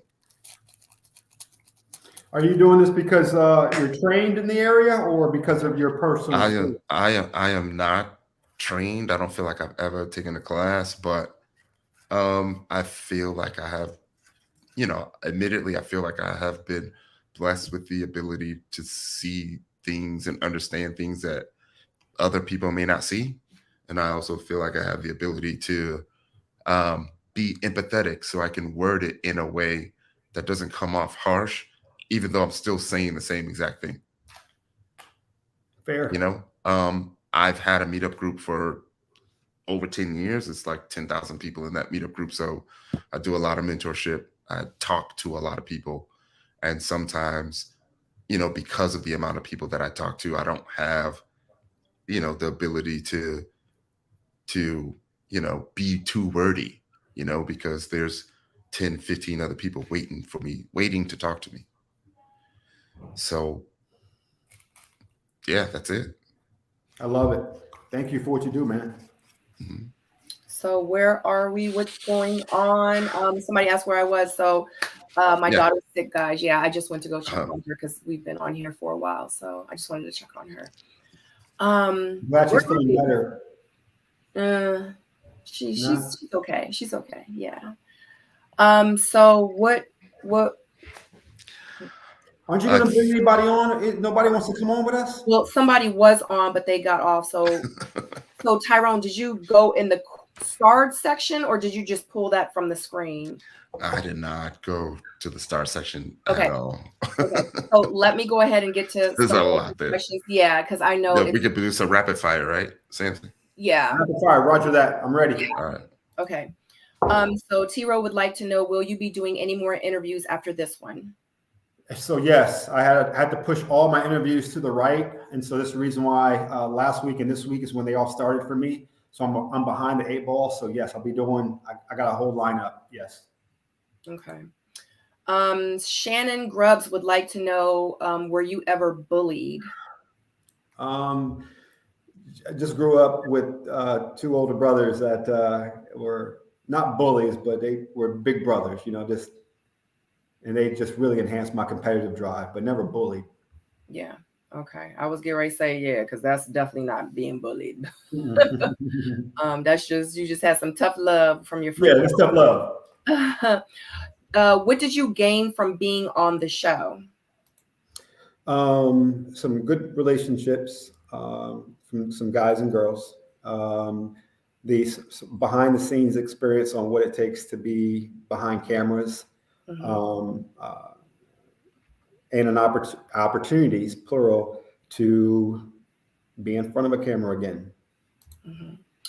Acapella would like to know, what did you study in college? Psychology and Spanish with an emphasis on business. Morehouse College. Do you plan on taking any trips? I never stop. What are your dating criteria? What is your dating criteria and standards? So it kind of is the same as where it was when I was in college.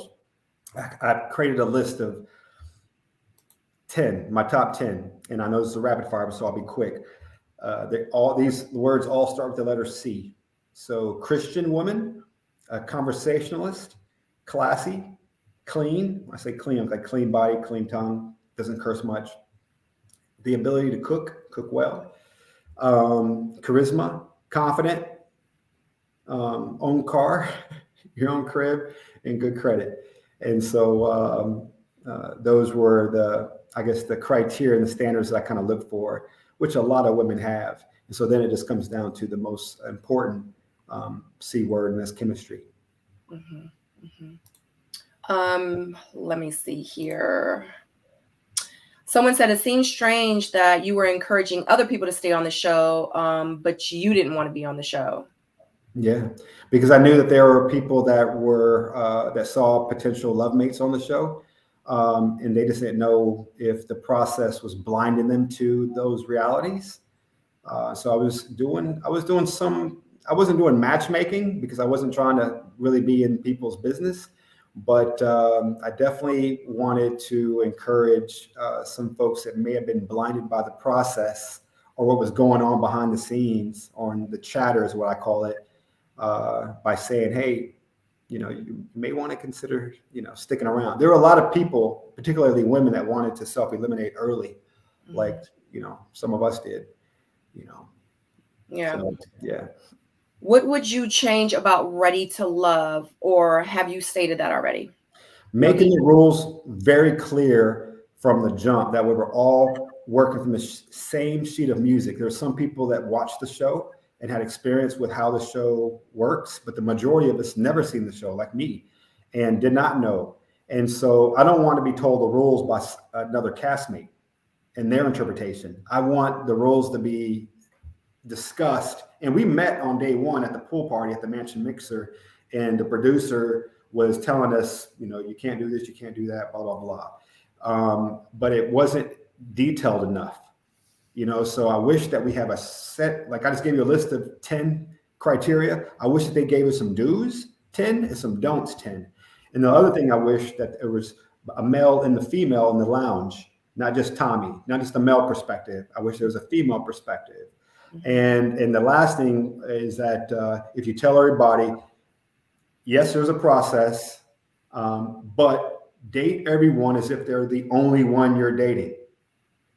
Don't consider what's happening beyond your own personal date. But again, Oprah would have never signed off on that if Will Packer pitched it that way when it first was created. So I totally get why they do that, because that's where all the drama and the ratings come from, is the lounge and what's being shared in the lounge. So without that, there's no show.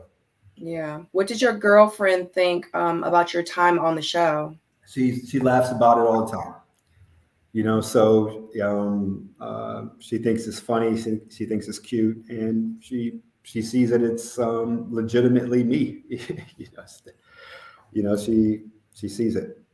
Are you still life coaching? Yeah, I started mentoring under Homeland Security in 2011. So it's mostly government professionals. But then I started doing my own personal life coaching. Again, no money involved, not a business, no LinkedIn, just for people that actually want my perspective. And I just share best practices and lessons learned, my experiences, my successes, my failures that got me to where I am today. Any tips on controlling anger for young Black men? Think before you speak. Read the book called Pause Principle. That allows you to take a step back, breathe, and prevent that knee-jerk reaction or that anger from blossoming or from rising up. It's breathing, and it's the whole namaste yoga meditation, just understanding what's before you, the stimulus that's before you, and forcing a different, sometimes unnatural, atypical reaction to ensure that the anger does not fester. Tiffany would like to know, did you want to get into acting full time since you're retired? No, I never thought I'd be an actor, and I probably never will be. Who knows? I'm open to it. So they said I need to start taking some classes and put together my, what is it called? DPQ or EPQ? I'm not key. I mean, what is it, digital press kit? Mm-hmm. I don't know what it is. That's okay. Yeah. Do you get turned on by foreign accents? Yes. Okay. That's actually all the questions. So unless you guys want to ask some real quick questions before Tyrone wraps it up and before we wrap it up, shoot them in there real quick. I'm going to send it over to Tyrone, and then we're going to go ahead and get ready to wrap it all up. Oh, man. I mean, I just feel like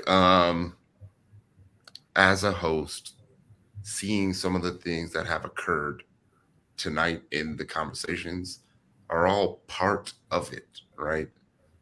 It's not going to be all great.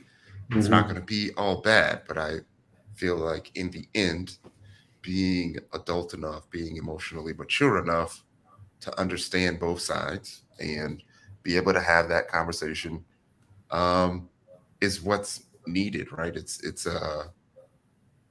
almost, I feel like it should be a requirement, right? Even if you haven't read the book, right? And I feel like people can learn from some of these conversations, some of these types of conversations, and the way that things have occurred, on the show, not just with Sampson, but with everyone. It could all be learning experiences, teachable moments, what have you. I did kind of explain my process before while Sabrina and Sampson were away. But for me, I'm big on integrity. I'm big on, the accountability. I'm big on growth, and I'm big on, the mental health. So when I'm asking, the panelists, how you doing, it's because I know that it's not easy, and I know that it's not easy to say that you're not okay, right? And I'm trying to, let everyone know that it is okay to not be okay. We've all gone through things. We've all experienced things. Like some of us were literally on a show, Oh yeah. And me personally, I had an anxiety attack, and I talk about that quite often. And I mentioned on the show, I don't know, you probably didn't see it, Sampson, but my very first date, I mentioned being diagnosed with PTSD. So it is a big deal to me, and I'm rooting for all my fellow castmates, right? I want everyone to win. And I truly try to be as empathetic as I can and supportive as I can. So I'm really not trying to get at anyone at all, even when they ask for it. I wanted it. So yeah, like y'all know where to find me. Ty Wilson 21. Pick a platform. I'm probably there, but I'm most likely on YouTube and IG and Twitter. Right. So I hope everyone enjoyed, what we were able to bring tonight. Sampson, thank you. Yeah, Sabrina, man. Thank you as always. The audience, thank you. I think, yeah. And shout out to you, Tyrone, for being transparent and putting it out there. And everybody knows, and everybody that knows Tyrone, everybody that knows me, because, this is your season. Like, you're just now getting into it. Like, we've been in it. It's 2 seasons later. People know about me. People know and understand the reason why I was triggered at the reunion, because, I grew up being bullied. I was suicidal because of it. I dealt with domestic violence. That was, also said. I mean, so it's like, we don't do this to try to, like, for props or for recognition or for, I just wanted to be able to, I know when we were on the show, I watched other vlogs and YouTube videos, and I saw how people were going in on us, and it was in a very, very negative light. And they were calling us out of our name and saying just some really nasty things about us. And I said, you know what? I was like, how about I make a platform and we do exactly what they're doing, but we do it on a whole nother level. You know what I'm saying? Oh, wow. That's how this came about. That's how this started, because of the things that people were saying about us. And it was really nasty. That's why when people come on here and they be trying to go on me and go for me, like, Sabrina, you just trying to be messy. I'm like, you don't know who I obviously am and what I'm about. And, so, and I just want to say shout out to everybody that, supports me, supports Tyrone, supports Kojo, Mr. Vita Joe, actually Albert Kamisha Reviews. I mean, it's a bunch of us. Really BTV. Vita Joe. It's J Dub. First time home viewer, no, first time home tuber. And it's a group of us, and we all really do support each other. And that's why, like, when some castmates or some people go on these interviews and go on this channel and go on this channel and say one thing and go on this channel, in real life, like, we all support each other, and a lot of us, we all talk to each other. So it's like, when it doesn't make sense, we all talk about how stuff just not making sense, and I just want to say also too, like, my, supporters, my subscribers over here are the same ones that's on Kojo's channel, or the same ones that's on actually Aubrey's channel, or the same one, and it's like we watch each other's, we go on each other's comments.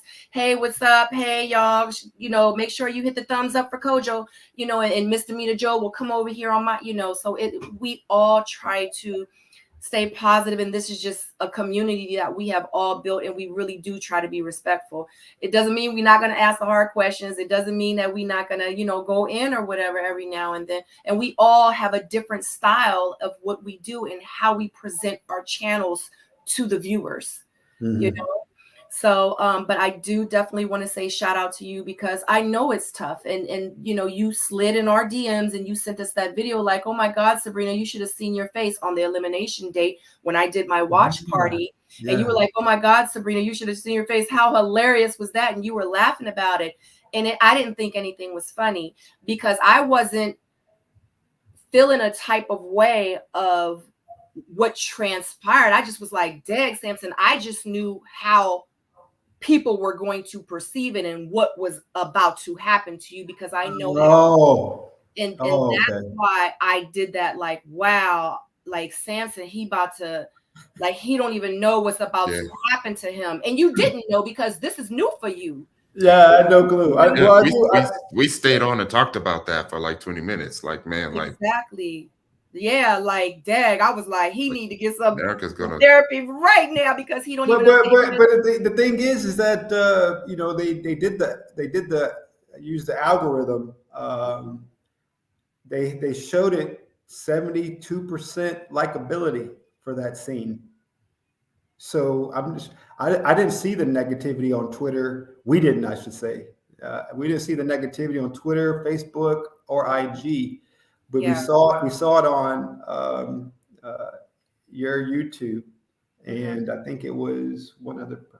So the likability of that scene was favorable towards me. So I didn't see what was happening. Right. No, you said that, because when I was on live on Instagram and it was me and Randall, and it had just happened, and I went live after that episode aired when you got eliminated, I was on live like, yo, did y'all see it? And Randall came up with me, and I was like, I know you and Sampson are close. I was like, you need to make sure he okay, because I didn't know if you seen it or not. Yeah. I just knew that everybody was going in on you, and I just was like, I don't think he has no idea what. I had no idea. About to endure. So, because I get it, and that's why I did that. But it's never, I just need you to understand, like, I can't speak for the people and the viewers and the fans and the trolls. I can't speak. Right.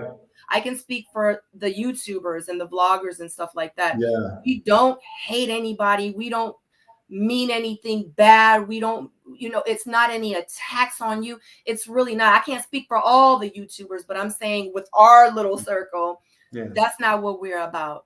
You know what I mean? And I do want to say we appreciate you being a good sport, because you could really be like, F them. I ain't doing no interviews. They could kiss my A. I ain't whatever. They could think whatever. Forget them. Like, they want to come at me, like they don't even know. Like, you can really go in, and I get it, because it is tough. It's hard. We've been there, so I just want to say shout out to you for going through the process, and for staying positive throughout the whole thing. You know what I mean? And honestly, all the viewers really honestly just want to see at the end of the day is accountability. That's it. Honestly. But other than that, I just want to say thank you so much, Tyrone. I appreciate it so much. Sampson, I appreciate you. Please let everybody know. Oh, are you working on anything, any projects that you would like to tell everybody about, or anybody about, if you can tell them, and also what platforms you would love for them to follow you on? With God _ is my IG. Starting to do TikTok. I don't even know how to find me. I think it's I_am_Sampson. They're telling me I need to start posting more, so I'm trying to post more. Projects, more to come. But I used to model for Tommy Hilfiger when I was in college, so there's going to be some modeling out there. I did runway. Yeah, I did runway, but this time it'll probably be print, not runway. So big ups to Shakira, who's out there doing it already. And yeah, we'll see what happens with film and TV. If there's opportunities, I have a lot of Atlanta roots. I would love to do things with Tyler Perry, or anything with OWN and their partners. So I'm open, and I'm happy that Tommy is on the road to recovery. I'm really happy that he has Jackie.